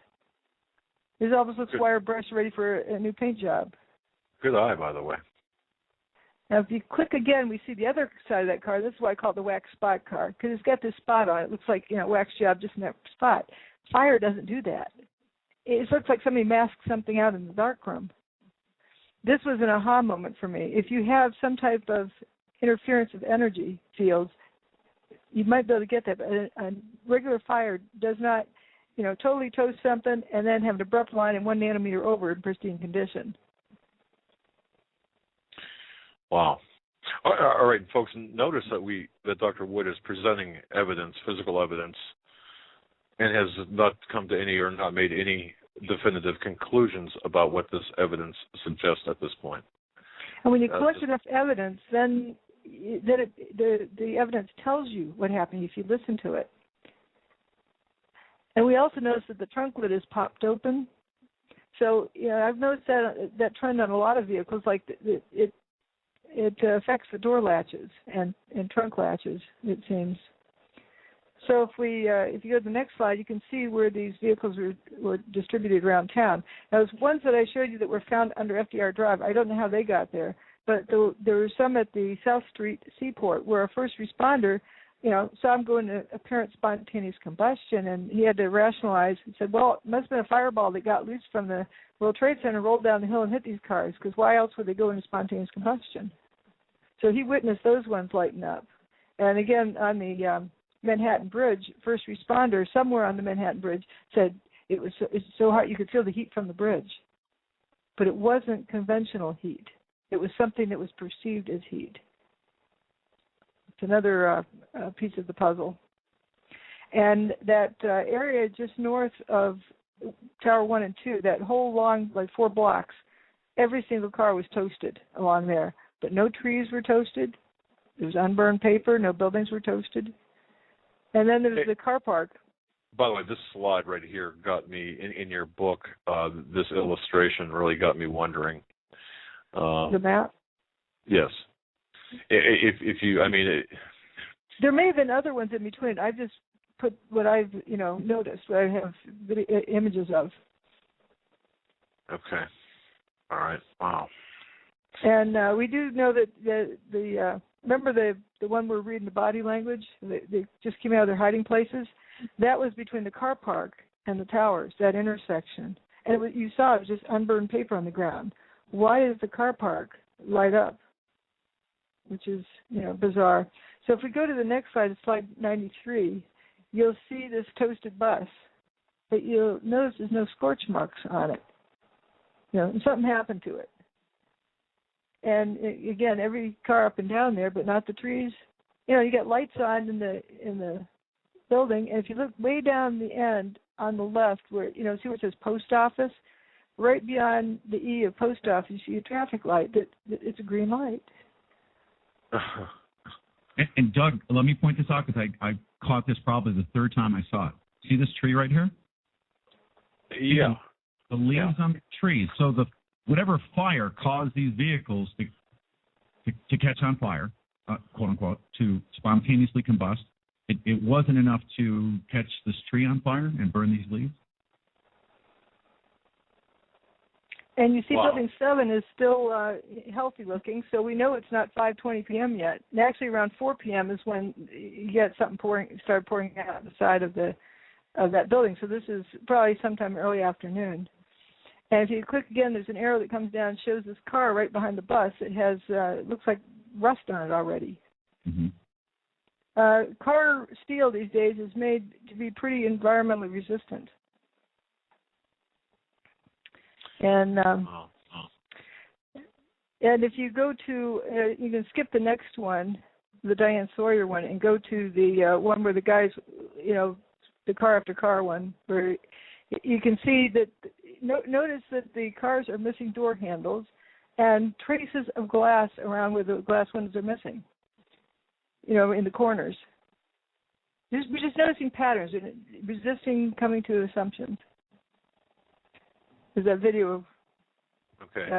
And that's key, folks. Don't make any assumptions yet. Dr. Wood is...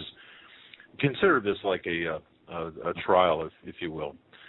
In a courtroom environment where Dr. Wood is presenting evidence and no conclusions, just evidence. Indisputable evidence. Yep. It's hard to dispute images like this. Okay, so we've got flipped cars. And if you go to 97, you can see a bunch of ones around there, and you can see bushy trees. But you notice that the front end of the car, like especially the bottom left-hand corner where there's an arrow pointing, in front of the front door, the driver's door, you see all toasted, and the hood's toasted, the side piece is toasted, but the driver's door isn't toasted. And you look at the van across from it, the hood's missing. And the car in the bottom picture in the bottom right corner, the hood's missing of that minivan. The entire grill, hood and grill, the whole front. Wow. Yeah. Okay. And if you the picture in the upper right corner, notice in the distance you see a trunk lid popped open, and then you see the van in the middle of the street that has the door, popped open, and something weird with the back door. And, the hood looks like under the hood something weird happened with the one on the edge. But the one in the foreground, notice around the lip of the windshield. It's spanking clean, like it's ready for a new paint job, like it's been sandblasted. Where there would be a rubber type of a gasket or seal around that, right? Right. And do you see any scraps of window glass in that car? No. That is weird to me. The picture in the upper left corner, you see a mail truck that's kind of slumped over, and the police car in the foreground, in the bottom right corner of that photo, again, we have the back end is toasted, but the door is not, like right around where, you might have an insulator of a rubber gasket. Right. And rubber gaskets don't insulate regular thermal fires. Not too well. And by the way, paper everywhere. Oh, yeah. Unburned paper. Unburned paper. And I don't know if I should point it out, in the upper left-hand photo, it looks like a body part on the ground there. Why would that be way up there? And it's just, you don't have, we don't have reports of people being toasted in their vehicles. But there's evidence that the vehicles became toasted right after the building's demise. Several of the first responders said, it was right afterwards the dust went up and blocked out 100% of the sunlight. They couldn't see their hand in front of their face. But thank goodness this car in front of them just lit up because then they could see where they were. So it lit up right afterwards. So that's a pattern, too. All right. And I think that's a very important thing to keep in mind. So you had the lack of visibility because of the particulate matter in the air, right? But yet we were able to get, or people were able to get their bearings because of flames or fired vehicle fires. Right. All right, folks, you're listening to the Hagmann Report. We're up against the top of the hour break. Very special guest, Mr. Peter Santilli, The Pete Santilli Show, and, of course, Dr. Judy Wood, author of Where Did the Towers Go? That's the question we're asking right now. Where did the towers go? We're going to be back in about 2 minutes for the final hour of this very special program. Stay with us.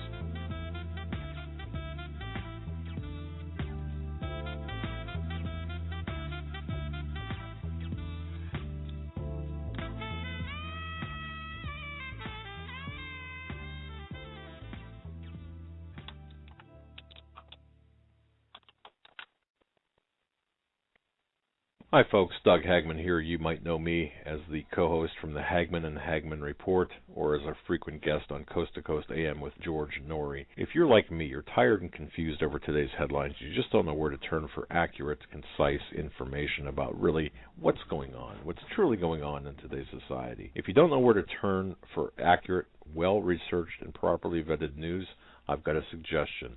In fact, it's a requirement. Bookmark Canada Free Press. That's CanadaFreePress.com on the Internet. It's just not for Canada. It's for news across the world. Judy McLeod, founding editor, has put together a vast array of talented writers like Kelly O'Connell, Daniel Greenfield, Dr. Eileen Johnson-Powell, a lot of guest columnists, very talented writers. Folks, that's Canada Free Press at CanadaFreePress.com. Now mobile friendly. Follow on Facebook, because without America, there is no free world. Survival of the fittest. In any and all situations, survival is your number one priority. That requires being tough and thinking smart. And the folks at Freeze Dry Guy are going to help you do just that. They have the long-range patrol ration entrees, what they call the Brick Pack. When you're in survival mode, it is absolutely the best item for your survival pack or bug-out bag. You can go farther, faster, and carry more food with the LRP cold weather ration entrees. Not only do these long-lasting, durable entrees help sustain you or your family through the harshest environment or situation, they are by far the most delicious of their kind. No contest. With a variety of tasty entrees, you can't beat the LRP Brick Packs. Let Freeze Dry Guy help you in your survival situations. Go to freezedryguy.com. That's freezedryguy.com or call 866-404-3663. That's 866-404-FOOD.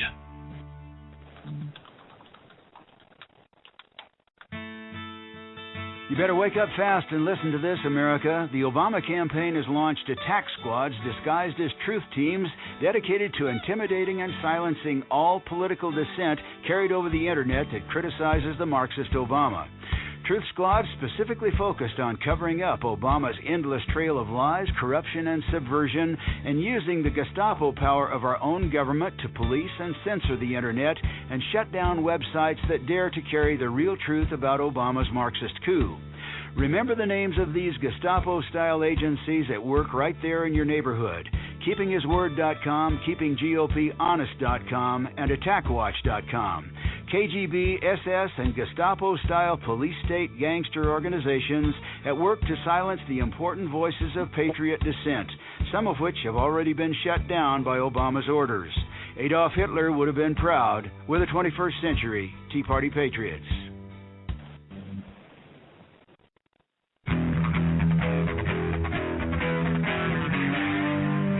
Doug Hagmann. One guy that doesn't need a bullhorn to get your attention. You want answers. I want the truth. You can't handle the truth.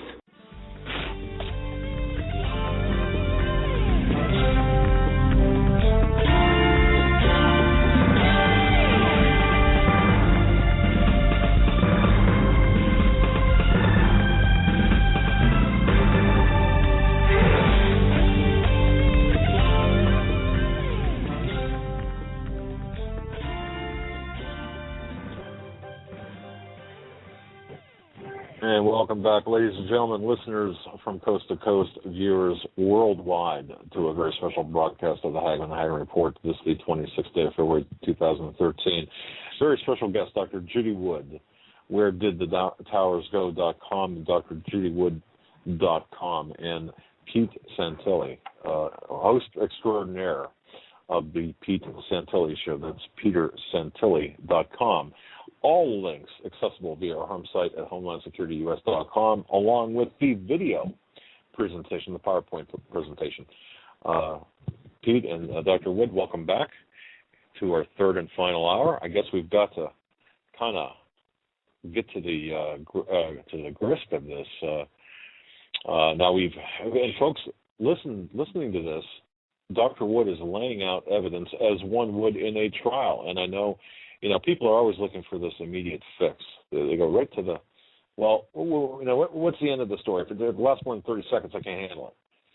You've done a great job methodically laying out evidence. You're not talking about conclusions. You're not talking about spaceships landing. You're not talking about anything except a very narrow set of physical, or very narrow offering of physical evidence, which is as it should be in an intellectual, honest discussion.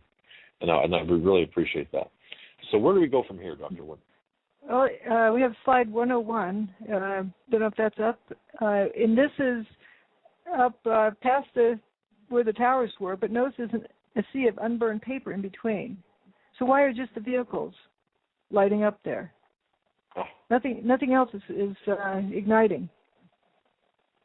It's this pattern. And a lot of folks, my detractors say, well, cars were towed. Well, these cars I know were not towed. Same with the ones on West Broadway. I call it the swamp. You can see why. The one with the toasted bus. Oh yes. Yeah, they wouldn't toast the bus and dump and then tow it there and dump it. So if we go to slide 102, we can see where that toasted car lot is relative to the towers. And the picture on the left shows where they were before the building was toasted. Okay. And then if we go on to slide 103, there's a closer look. And there was a car out there in the aisle. We'll look at a little bit closer. That's black, and I thought it was white until I found this picture. And if you click again, you'll find you'll see the people who were evacuating from the embassy suites. And again, you see that black car out there in the aisle. Those cars aren't toasted yet. And then when you go to slide 105, you'll see they've been toasted, and they're still in the same place.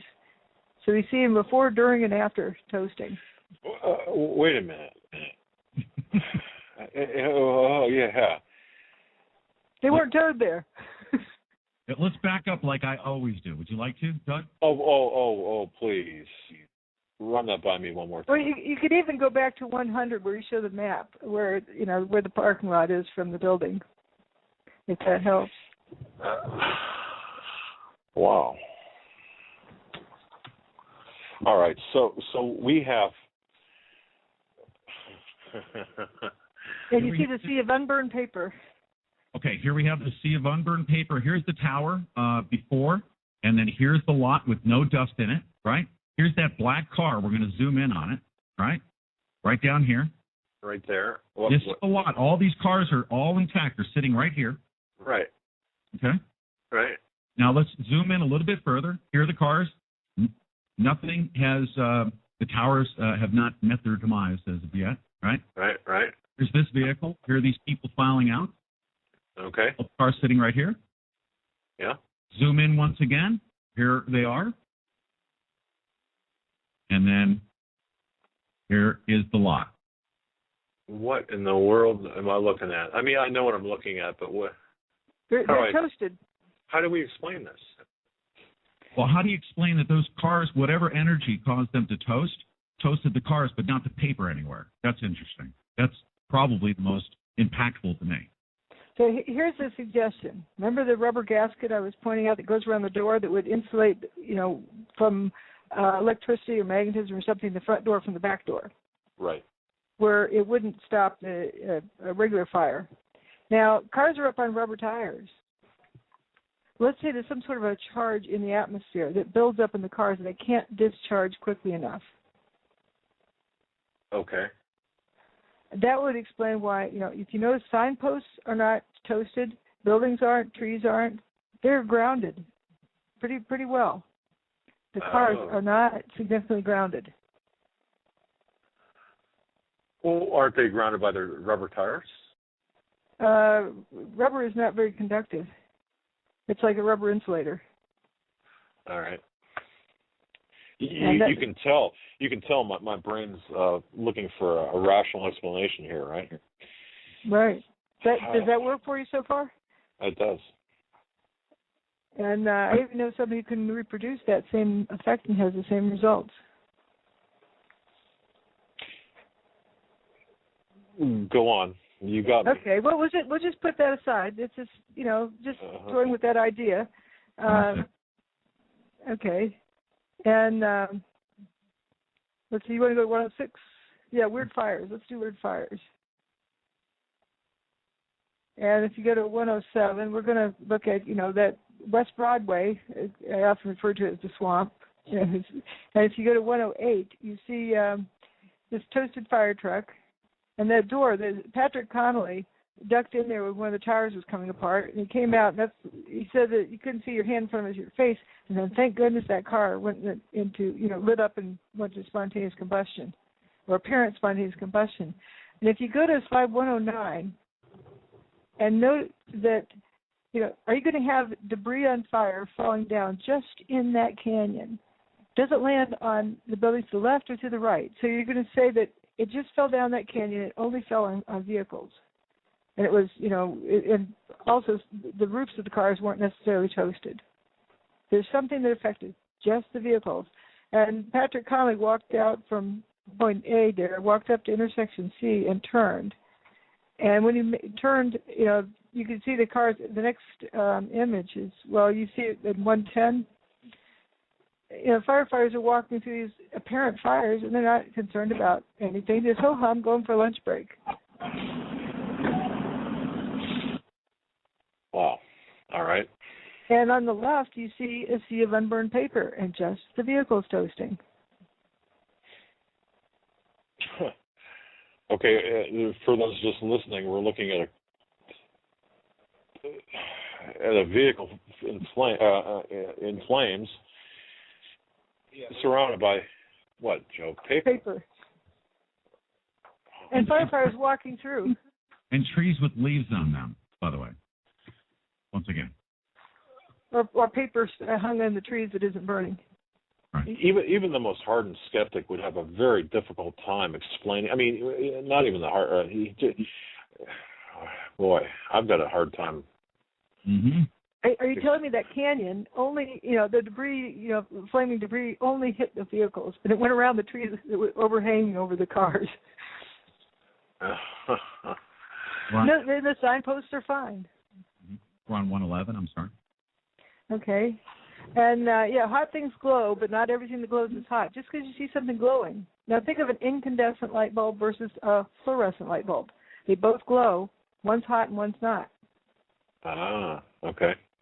And if you click that, you see this temperature chart that aluminum melts. Often people are shown those pictures on the left to get them to memorize cue cards. But if you think about it, if it's something that's white hot, it's hot because it's glowing because it's hot. If it's white hot, that's at least 1,200 degrees centigrade. And iron melts way above that. So if in that photo, if stuff is that hot, why isn't the paper burning? That glowing stuff is sitting on paper. And if you click again, it shows that aluminum melts at around 660 centigrade. So if that aluminum is glowing because it's hot, it should be a puddle. Because aluminum melts before it gets to glowing white hot. Okay. Okay. And so this is obviously it's glowing. That's aluminum cladding. It's glowing for a reason other than because it's hot. Do I dare ask now why it's glowing?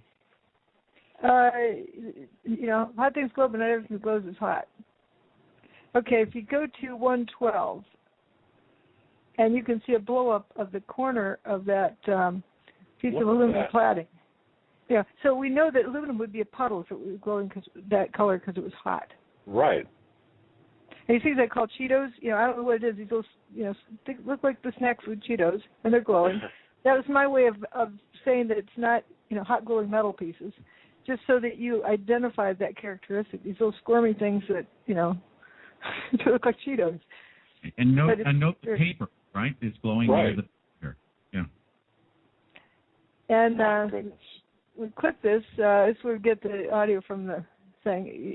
It's the firefighters reporting molten metal like a slurry or a steel mill or a volcano. Those are quotes.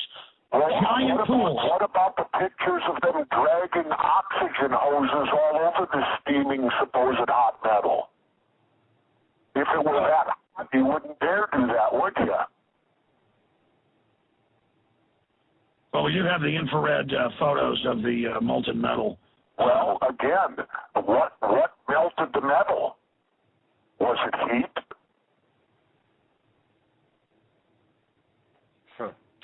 That's a good question. That was Jesse Ventura and Alex+Jones, by the way, folks. And Jesse Ventura had read my book, and this image really, hit a spot with him, because here you have this oxy-fuel hose draped over the ground with these, iron workers at the other end holding this welding kind of torch-looking thing, and you know that it can't be that hot there. Are you going to be holding the end of a hose over? You don't run an oxy-fuel hose over something that's 1,200 degrees. No, Pete, you can. Here. Hold this for me, Pete. I gotta run an errand. Yeah, you sit at the end of that thing. Wow. And if we go to the next picture, remember that famous USGS picture? I'm not saying it's fake, but I'm saying that orange stuff there is not the temperature they say it is. They have some chart. It's interpreting something, but it's not regular thermal heat. Because here at point E, it says it's 819 degrees Fahrenheit on their chart, and you got a lake there. You got guys walking knee-deep water. Water boils at 212 Fahrenheit. So at 819, I mean, he doesn't look like a boiled chicken. The firefighter wading through there. So the top left is a USGS thermal. Yeah, it was I think a NASA satellite image or something like that. It went through USGS, and then it went to JPL. It went through 3 different hands. It were interpretations of various things, but what they came up with, a lot of people cite this, is claiming that it's super hot there, but we know it can't be because you look at it, this is the afternoon of 9/11. There's a broken water main on West Street, and it just flooded the street. Wow. And you see where Building 3 is, that little stub of a building left. Right. Our eyes deceive us. No, our eyes don't deceive us. People do. We're looking at, with the exception of that one image there, we're looking at... If you go to 114, that also hits it again. You have bushy trees that aren't burned, and you have, this is at West Broadway again, you have unburned paper, a sea of unburned paper, but just the cars are toasted. Buildings aren't toasted, paper's not toasted. Like a lot of the cars in that street. And you hear various stories like, the steel-toed boots melting of the first responders. Well, boots were coming apart for some reason. They were saying it was 1,100 degrees on the pile, and their boots were melting in just a couple of hours. Well, if my steel oven is melting, the turkey inside is more than well done. but we didn't have any reports of burned feet. And, I don't blame the people who are saying this. There's slide 117, these FEMA workers. It's that people keep asking, it's the tendency of human beings. We keep asking questions till we give an answer. And in an emergency kind of situation, you don't stop and ask it, consider if that makes sense. You just grab it and move on.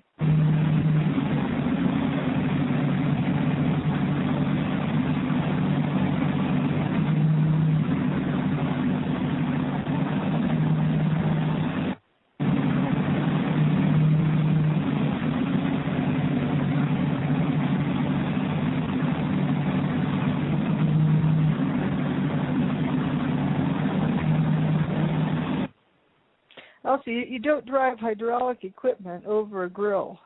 It's, I think, 82 degrees centigrade is the maximum operating temperature before it takes on permanent damage to the hydraulics. So what am I seeing here?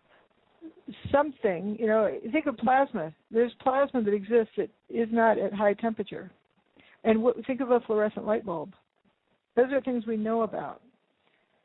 People are assuming an incandescent bulb because they know that glows, but a fluorescent bulb also glows, but for a different reason.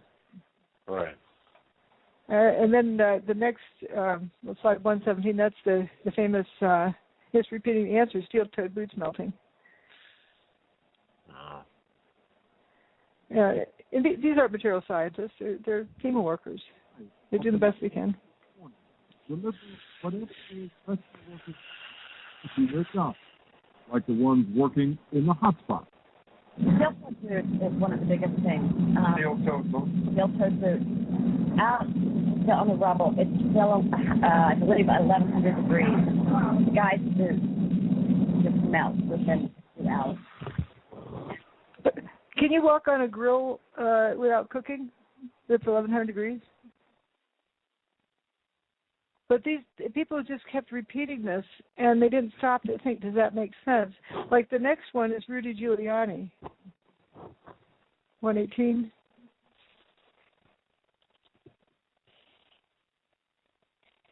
How did he know the temperature?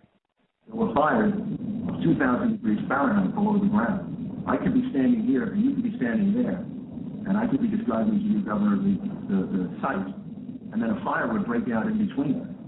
And it was just by luck or the design of God that we weren't killed. How did Joanna know the temperature?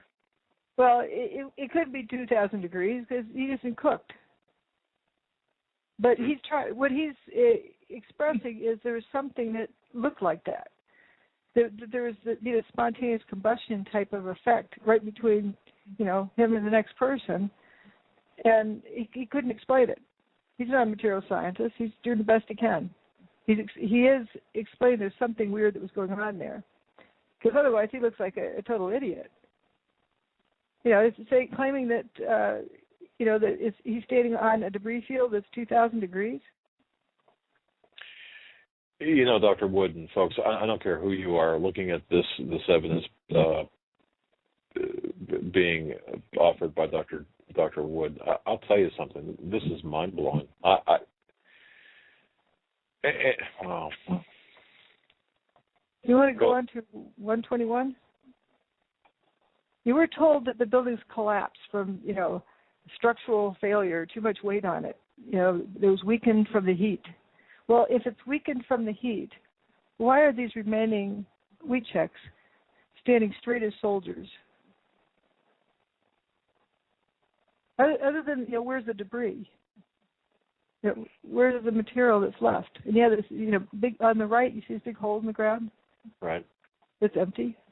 And if you go to the images on the next page, you see that's how you expect something to buckle. It'd be bending around the horizontal axis if there was too much weight and failing due to too much weight being on it. But as we see in slide 123, the remaining wheat checks are rolled up like rolled up carpets, and that's curling around the vertical axis. The building's not loaded that way. But not from weight, though, correct? Right. That's what this says. The building did not fail from too much weight because I think everyone's familiar with stepping on a pop can, soda pop can. Sure. And the edges are wadded in and out, like bending around the horizontal axis. They don't curl up around the vertical axis. The circle of the can doesn't get into a tighter circle. Right. Okay. And that's a good analogy. And these outer wheat checks, they look like they're curled around the vertical axis. Okay.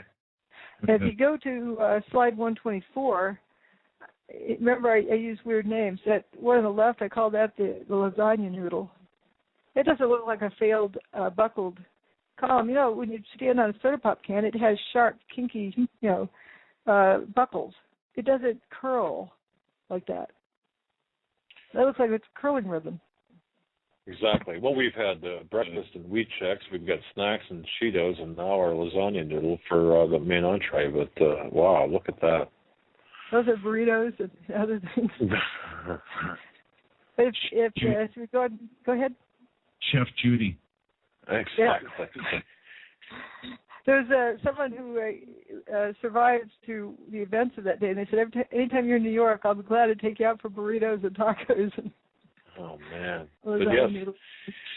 Okay, so what we're seeing here is certainly not what we were told, and I don't know how to describe it. Go to slide 25. We're coming up, drum roll here. 125. And you see some of the steel columns, some of the core columns. Those are robust, beefy columns from the towers, and they're curled more than 180 degrees. How does that happen? And they also don't have any kinks in the corner. It's a smooth bend, no cracks. And a lot of folks have seen the big horseshoe column. These are, very thick, robust columns. And that is mighty strange. And if you go to slide 126, you see from the Bankers Trust building, and it was said there was no fires in that building. Yet there's this image of this I-beam that looks crinkled up. And I challenge any engineer out there who's been through statics class, they know how to draw a free body diagram. Draw a free body diagram of that beam and show me the loading on it that would create that. I don't think you can do it. Not a mechanical loading. And already we've seen a lack of high heat, so you can eliminate, thermal energy. We've also seen building parts turning into dust in midair, and that eliminates any kind of kinetic energy weapon, like something hitting it. like a missile, a bullet, a wrecking ball, that doesn't cause things to turn into dust in midair. 127. Yep, 127. You see the see-through holes there. Yeah, on the left, that's those are the buckling modes. It doesn't do what we saw happen on that. And if you skip to 129, we can see an example. One night I was, roaming around the internet, and I came upon a blog where I saw the reproduction of every single one of the phenomena that I had identified. Like, whoa, I got to go see this guy. And 129. And the image on the right is solid molybdenum, about 2.5 inches in diameter, maybe 3 inches, 2 3/4 inches, somewhere around there. And it's pretty much smooth. But there's a little bit of a buckling in one of the corners, but this isn't buckling from failure. It's like the thing became jello and then it curled itself up. Like, sometimes you throw something in a fire and it curls up kind of funny. It's like that, but it's not heat related. And I got to go see, this guy and see what he puts together. So if you go to slide 130, I contacted this person and sent him this picture and said, does your neighborhood ever get to looking like this? So here we have a flip car in front of a toasted car. We have all the marble facade missing of the building behind it, but nothing else damage of the facade. And the window glass, we have the inner pane is still intact, while the outer pane's missing in some of them. And with close-up shots, you can see it looks almost like a soldering iron poked holes through a thing. And it turns out heat can cause levitation, too. Here we go, 131? Yeah, that's from, go ahead and play that. And I picked up the camera just out of habit. And something in the back of my mind says, run, run, run. And never in 20 years of shooting in New York have I run from an assignment. But something in the back of my head just said, run. And as I hit the corner of Liberty Street, it was almost being picked up by a tornado, almost being picked up by me. It was like being picked up. That black cloud had substance. It was like light, but it had a solid feel to it. It was like gravel, hot gravel, and just picked me up and tossed me about a block. At one second I was running, and the next second I was airborne. And I lost my glasses, I lost my cell phone, I lost my pager, but managed to hold on to both cameras. And remember Mickey Cross talking about feeling like he was lifted up. Another one, the gust of wind came blowing down, but it lifted him up. And the other fellow talked about being blown down 6 stories. There's evidence of levitation here. There's. Sorry. And if you go to 132, slide 132, here's John Hutchison's work. He's got this toy boat and a little tank, and he's got water droplets flying up, floating upward. 132? Yep. That's his blog I tripped upon, this eccentric character in Vancouver, Washington, who tried reproducing the work of Nikola Tesla, T. Townsend Brown, and several others, and discovered some really weird stuff. And it's like, ooh, let's have some fun. What happens if you turn this knob and that knob, and had water levitating? But you'll find he reproduced every one of the effects. And these are just things we aren't taught in physics class or in our books, school books. We're taught about electricity, magnetism, and how they're interactive. Tesla brought about the hydroelectric power plants, and he discovered that if you move a conductor through a magnetic field, voila, you get electricity. And you learn from Cub Scouts that you're at that age that if you wrap a wire coil around a nail, plug it into a 9-volt battery, you have a magnet now. So we know those two things are interactive. And it turns out that gravity is also affected by magnetism. There's some experiments done with that. So we can look at some of the other things. But first, let's talk about the weather. Number 135. Slide 135. Time to talk about the weather. What was the weather like on 9/11? You can't have a real good, crime scene analysis if you don't discussed what the weather conditions were, right? That's right, and it was just a gorgeous day, not a cloud in the sky. As nice as can be is what CBS said. Doug, can I ask you, when was the first time you learned about the weather that we're about to talk about? When was the first time you heard about this? I had heard, it was, I don't know, maybe a year ago, but then when Dr. Judy's book, that blew me over. Mm-hmm. Okay, so within the last month or so? Mm-hmm. And this is shows there's a high pressure system moving in from the west, and there's something else moving in from the east. But let's click to 136. Mm-hmm. And there's meet Hurricane Aaron. This is the day before 9/11. You see this big band that was moving from the west eastward, and turns out Hurricane Aaron had been moving from the east westward. And if you click again, you'll see a recent storm, Hurricane Sandy. Kind of the same kind of pattern. So why did we hear about Sandy? We didn't hear about Aaron. Well. And the next one is Geraldo Rivera, who was celebrating 40 years of reporting on hurricanes. Said something pretty shocking. What is it? I have been so attracted over the years to hurricane coverage, but there's risk involved. There is, the peril of not knowing what's going to happen, that adventure, and it's pitting yourself against an enemy. It's like war, only no one is shooting at you specifically.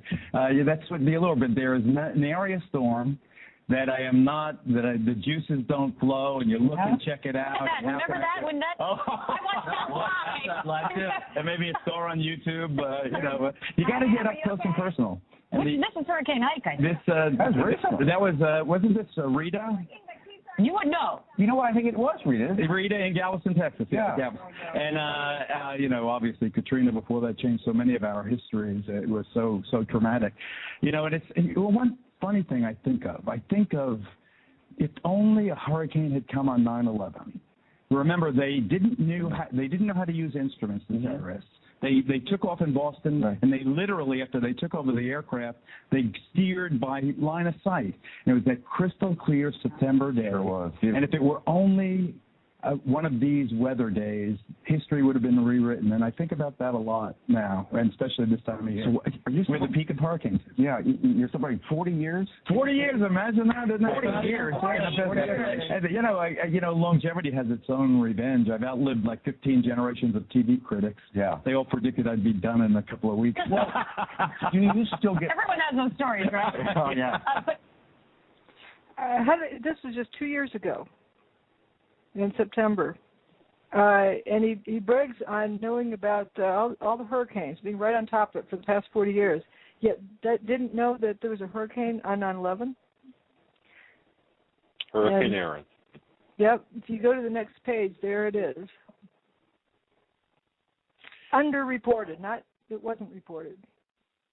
And ladies and gentlemen, once again, a very good reason to asking us buy the book. With a fact I'm not aware of.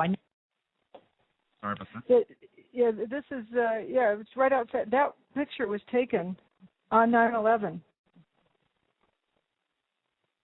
Wow. And it's right off the end of Manhattan. But there were no warnings or anything before that, right? I mean, I don't remember any. And if you go to the next slide, you'll see that slide 139. You'll see the thing for 4 days went straight to New York, and in the text things from the National Hurricane Center, they said, okay, it's expected to turn around today. Didn't.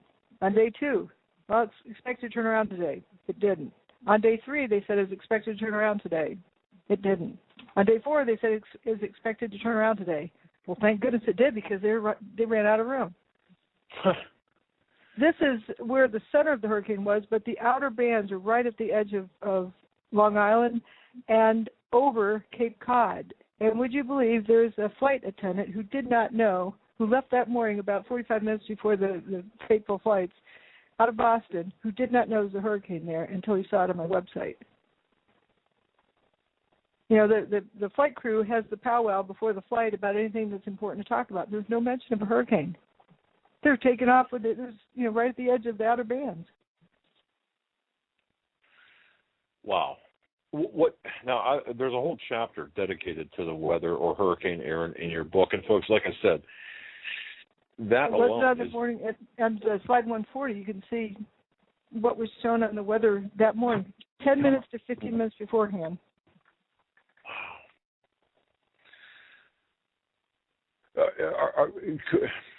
We could see, yeah. Boy, it took a hard right turn there, didn't it? Yeah, it was expected to turn at some point because of the high pressure system. But what a coincidence that 8 o'clock that morning, it's like it pulled up to a chalk line, made a U-turn, started heading out of town that afternoon. It was the closest it's been, but it kind of stalled out there for about 24 hours surrounding 9/11, before and after, and constant wind speed, constant air pressure, constant location, like a controlled environment.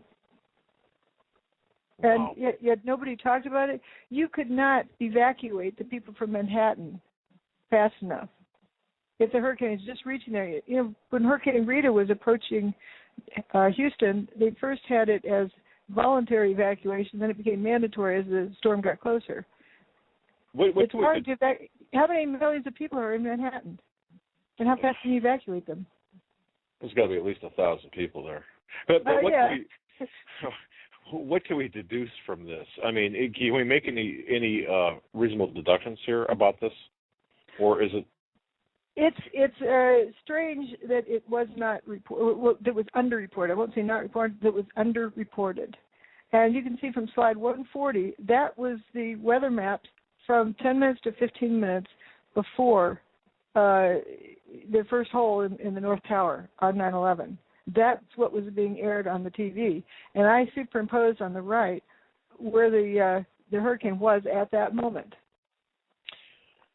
And I'm looking on page 405 of your book, where I can see the inset showing the rising fumes from the Trade Center site and the hurricane.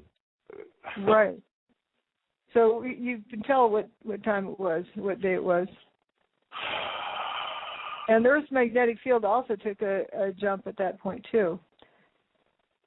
It's a lot of strange stuff. Now, if you go to move on to the picture of Tesla, 147, and remember John Hutchison was trying to reproduce all the effects that different things that Nikola Tesla had done, and he started monkeying around. And there's this long list of on slide 148 showing the various effects that he had gotten, and there's one of them. If you click the mouse, metal luminance without heat. Isn't that interesting? That's one of the effects he gets. Metal, okay. So glowing without heat. How's that, right? Glowing without heat. Right. Sound familiar? Oh, yeah, it does. And this is an effect of what? What John Hutchison said. He calls it the Hutchison effect. I think Canada had named it that. But it's actually the reproduction of work of Nikola Tesla, T. Townsend Brown, George Pigott, and several others who've done this. And on slide 149 is a diagram that over 100 years ago, George Pigott got a patent on this, radiant electrical energy, where he's levitating steel balls using a static field. Now, static field. Well, you know what hurricanes do? Hurricanes have a static field around them. I can't say that's why it was there, but it's a fact that hurricanes have a static field around them. That's why birds know to head for cover before the storm gets there. And people say they can feel a storm coming. Some people say that because they're feeling the electrical environment. And as it turns out, John Hutchison generates a static field with either a Van de Graaff generator or a Tesla coil. And within that interferes radio frequency signals, and he gets levitation and a bunch of other interesting things. And let's see, just quickly to Ed Leedskalnin, who built Coral Castle. Mm-hmm. And let's see. 151. Yeah, and 152. Yep, and right after that, right, 153 is a pretty interesting demonstration that he has, where he filmed a solid iron block about 7 inches tall by 2 inches by 2 inches, and it crumples up, fumes and crumples up. And it's cooler to the touch. It's done. And that's 154 where the video runs. Okay.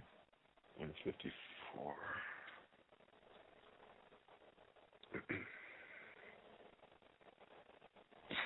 Flames? Yep. And also notice the door handle of the vehicle that's fuming. Here's the block and the fuming. And by the way, this is wood underneath. It's not toasting. Wow. Okay. Yep. Now, that car has a busted-out window. If you have smoke inside, it needs to come out. Why is it coming out the door handle instead of out the window? And it was door handles that were missing a lot. So whatever it is, it tends to be material-specific, at the outskirts of it. Wow. And if you click next picture, we can see these weird fires at the WTC. And if you click again, 156, here's John Hutchison's boat experiment. Now, notice when the gizmo is turned off, the water's calm. When it's turned on, you see the water jumping up. And you'll notice a pattern here. As soon as it turns off, the boat goes into spontaneous combustion. And this is a plastic boat. Doug, have you seen this? I haven't. Okay, watch this water. It's on, right? And then he turns it off, and then look at the glowing. See the water? It's on, and then he turns it off, and then boom. The energy gets up. Remember, Patrick Connolly comes out. He said he couldn't see his hand in front of his face because the dust was blocking all the sunlight. Then, thank goodness his car went into spontaneous combustion because then he could see where he was going. Are we seeing water droplets levitate? Jumping. Yep. Jumping. Mm-hmm. Energy source is turned on, and then it turns it off, and then boom. See that? Holy cow. Yes, sir. Okay. And every one of the phenomena that we witnessed at the World Trade Center, and I didn't find John Hutchison's work until after I'd already. Remember, you let the data come to you. You don't force it anywhere. And I still didn't know what it meant, but I just, kept collecting the data and looking at the various categories. And I saw, fuming. Matter of fact, John Hutchison has a name for the fuzzy blobs. I didn't talk about that, but this thing I described as fuzzy blobs, he was, I call that Carl. They named it after somebody. My goodness. Okay, so we've got, I'll tell you what, we've got about 10 minutes of the show left. Dr. Wood, what's going on here? There's a phenomenon that we aren't taught about in school. Can you jump to 166? That's the flying trucks. Remember, this was on TV last spring, April 3rd. There's all these tornadoes that were in the Dallas-Fort Worth area. The pictures are mind-boggling. Look at these right now. These tractor trailers we're going to show you, they look like Tonka trucks being thrown through the air right there, and then they piled up. There it is right there, right after the massive twisters. They were just flying through the air and twirling. And entire neighborhoods were torn up. We have the roof ripped off from a home, the entire... Went across a transport company, tree flying through the air, semi, the trailers, there you go, a couple of semi, look at that, the beds of the trailers twirling around in the sky and then dropping down from at least 50 feet high down into the ground. We saw trees, there goes another semi, it's spinning, down it comes, bang, lands on its nose right down at the ground. Big piece of the tree there that just got hurled up, I believe it was. So certainly we have seen a destructive tornado on the south side of Dallas, still within parts of the area near south of Grapevine, north of Arlington, a possible tornado in the Dallas-Fort Worth Metroplex area, as well as over on the east side of Dallas, in toward the area around the Mesquite area, just to the west of Mesquite and east of. So this is not a new physics. This is a physics that we just haven't been taught. It exists in nature. And notice again, these are the trucks on rubber tires. Well, it wasn't dumpsters. Why were trucks so easily affected? And you know how when tornadoes hit trailer parks, there's more more damage. It's yet a different kind of physics than we were taught, but it obviously exists in nature. Now, if you can control that and figure out how to recreate it in your lab or whatnot, that's free energy. Okay, so what we're looking at is, just if I was to make a conclusion based on the evidence I've seen right here, I could say with certainty, number one, the official story about what happened to the towers in Building 7 as well. I suspect this also goes for Building 7 too. Yes. Okay, what happened? The official narrative is far from correct. It's far from accurate. It's just. But you're bringing in now at the end of this the Tesla energy and I guess we would call it, well, just look at the front of your book, free energy technology directed, basically evidence of directed free energy technology. Right. Let me say what the technology was. We can say beyond a doubt, most of the buildings turn into dust in midair. Right. Now I'm going to ask you, does there exist a technology that can do that? I can barely operate my computer. If you say no, I'm going to ask you how something happened that was impossible to have happened. We know it happened, so therefore there must be a technology that can do that. Right. I agree with that statement. Correct. Okay. Now that you have that, we know that such a technology exists. Think of what else that technology can do. It doesn't necessarily have to be used for destructive purposes. If we use that for good, hey, there we go, free energy. That's what the cover of my book means. This is evidence of such a technology in existence. But yet it may have been, or one could suggest that it played a role in the events of 9/11. Well, yeah, there's a technology that exists that can do these things. But also, go ahead. I'm sorry. I also look at it, Doug, that free energy technology exists. That's exciting, but this technology is in the wrong hands, and they've used it to kill 3,000 people on 9/11 and 1 million people thereafter for war, for profit. That's why it's so important that we convey this to as many people as possible. And Pete and Dr. Wood, I like the fact that we did not get into the why or the who. It's just the look at the evidence and the what. That's right. The look at the evidence. And I know some people might be frustrated thinking, well, no, we have to do it methodically. We have to do it step by step. 30 years, a lot of time spent in the courtroom. This is how it's done. And I think you've laid out a very compelling argument here, or a case that, some sort of energy. Energy was directed. It was given instructions to do something that it normally doesn't do, that we're not familiar with. It did something that we don't normally see it doing, and also was directed geographically to destroy buildings with the WTC prefix, but not the building across the street. All right. So that's what I mean by directed energy. It was in the most general sense, it's energy that was directed, and it was used as a weapon. But we don't need to use it as a weapon. We can use it for good things.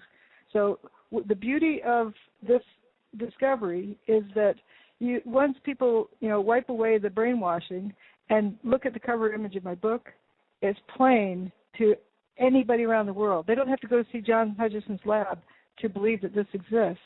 They can look. They all saw what happened in 9/11.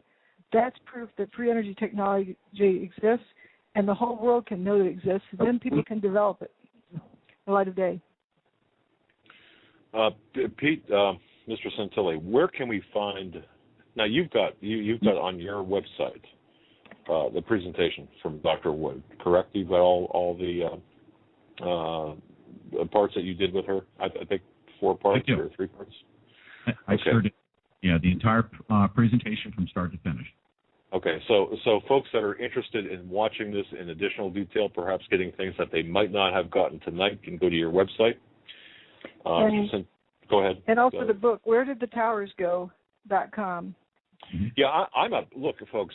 I'm a big proponent of books, and I'll tell you one thing. This book that I've got in my hand right here is worth its weight in, if not gold, certainly silver, because it goes painstakingly through all of the evidence that was laid out here in a methodical fashion. And I have to thank you, Dr. Wood, for writing this book. In closing, Mr. Santilli, take a few minutes.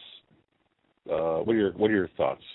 Of course, we want to give Dr. Judy the opportunity to give the final remarks, but Sure. I do. I'm here today to not only help facilitate, to help Dr. Judy with giving the visual presentation, but I'm here to say that somebody like myself who was very curious, I'm a patriot, former United States Marine. I actually submitted my application to join the Air Marshals immediately after 9/11, and I was led to believe right then and there that brown people in the desert had actually perpetrated 9/11, and then I discovered that 9/11 was an inside job around 2006, and I was essentially told, look over here, it's the government, it was nanothermite, it was all these other things.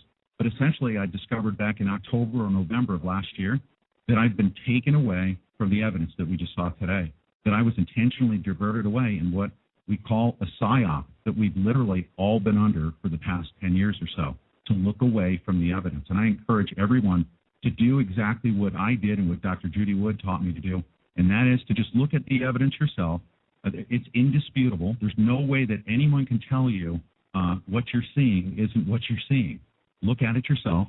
You see the hurricane, you see all the stuff that we've seen today, and you'll realize that we've been under a psyop, and you need to resist it and know what it is. But most importantly, free energy technology exists, and right now it's in the wrong hands. Very good. Dr. Wood, you've got the closing 2 minutes. Your final thoughts. Know what you know that you know, and know that everything else you don't know. And don't fill that in with assumptions, because you're fixing to mess up then. If someone is pulling off a magic trick on you or a psyops, you're going to be led to make assumptions that are incorrect. And if you, like I explained, that if you begin with looking at who did it or how they did it and arguing about that, you're assuming what the problem is. So you're only solving an imaginary problem, and you will never, ever solve a real problem. But if you look at the evidence, you can see it. And my book is written to empower the reader to be able to understand for themselves. I don't want people to believe me. I want them to believe themselves. We got into this mess by everyone turning their thinking over to someone else's keeping.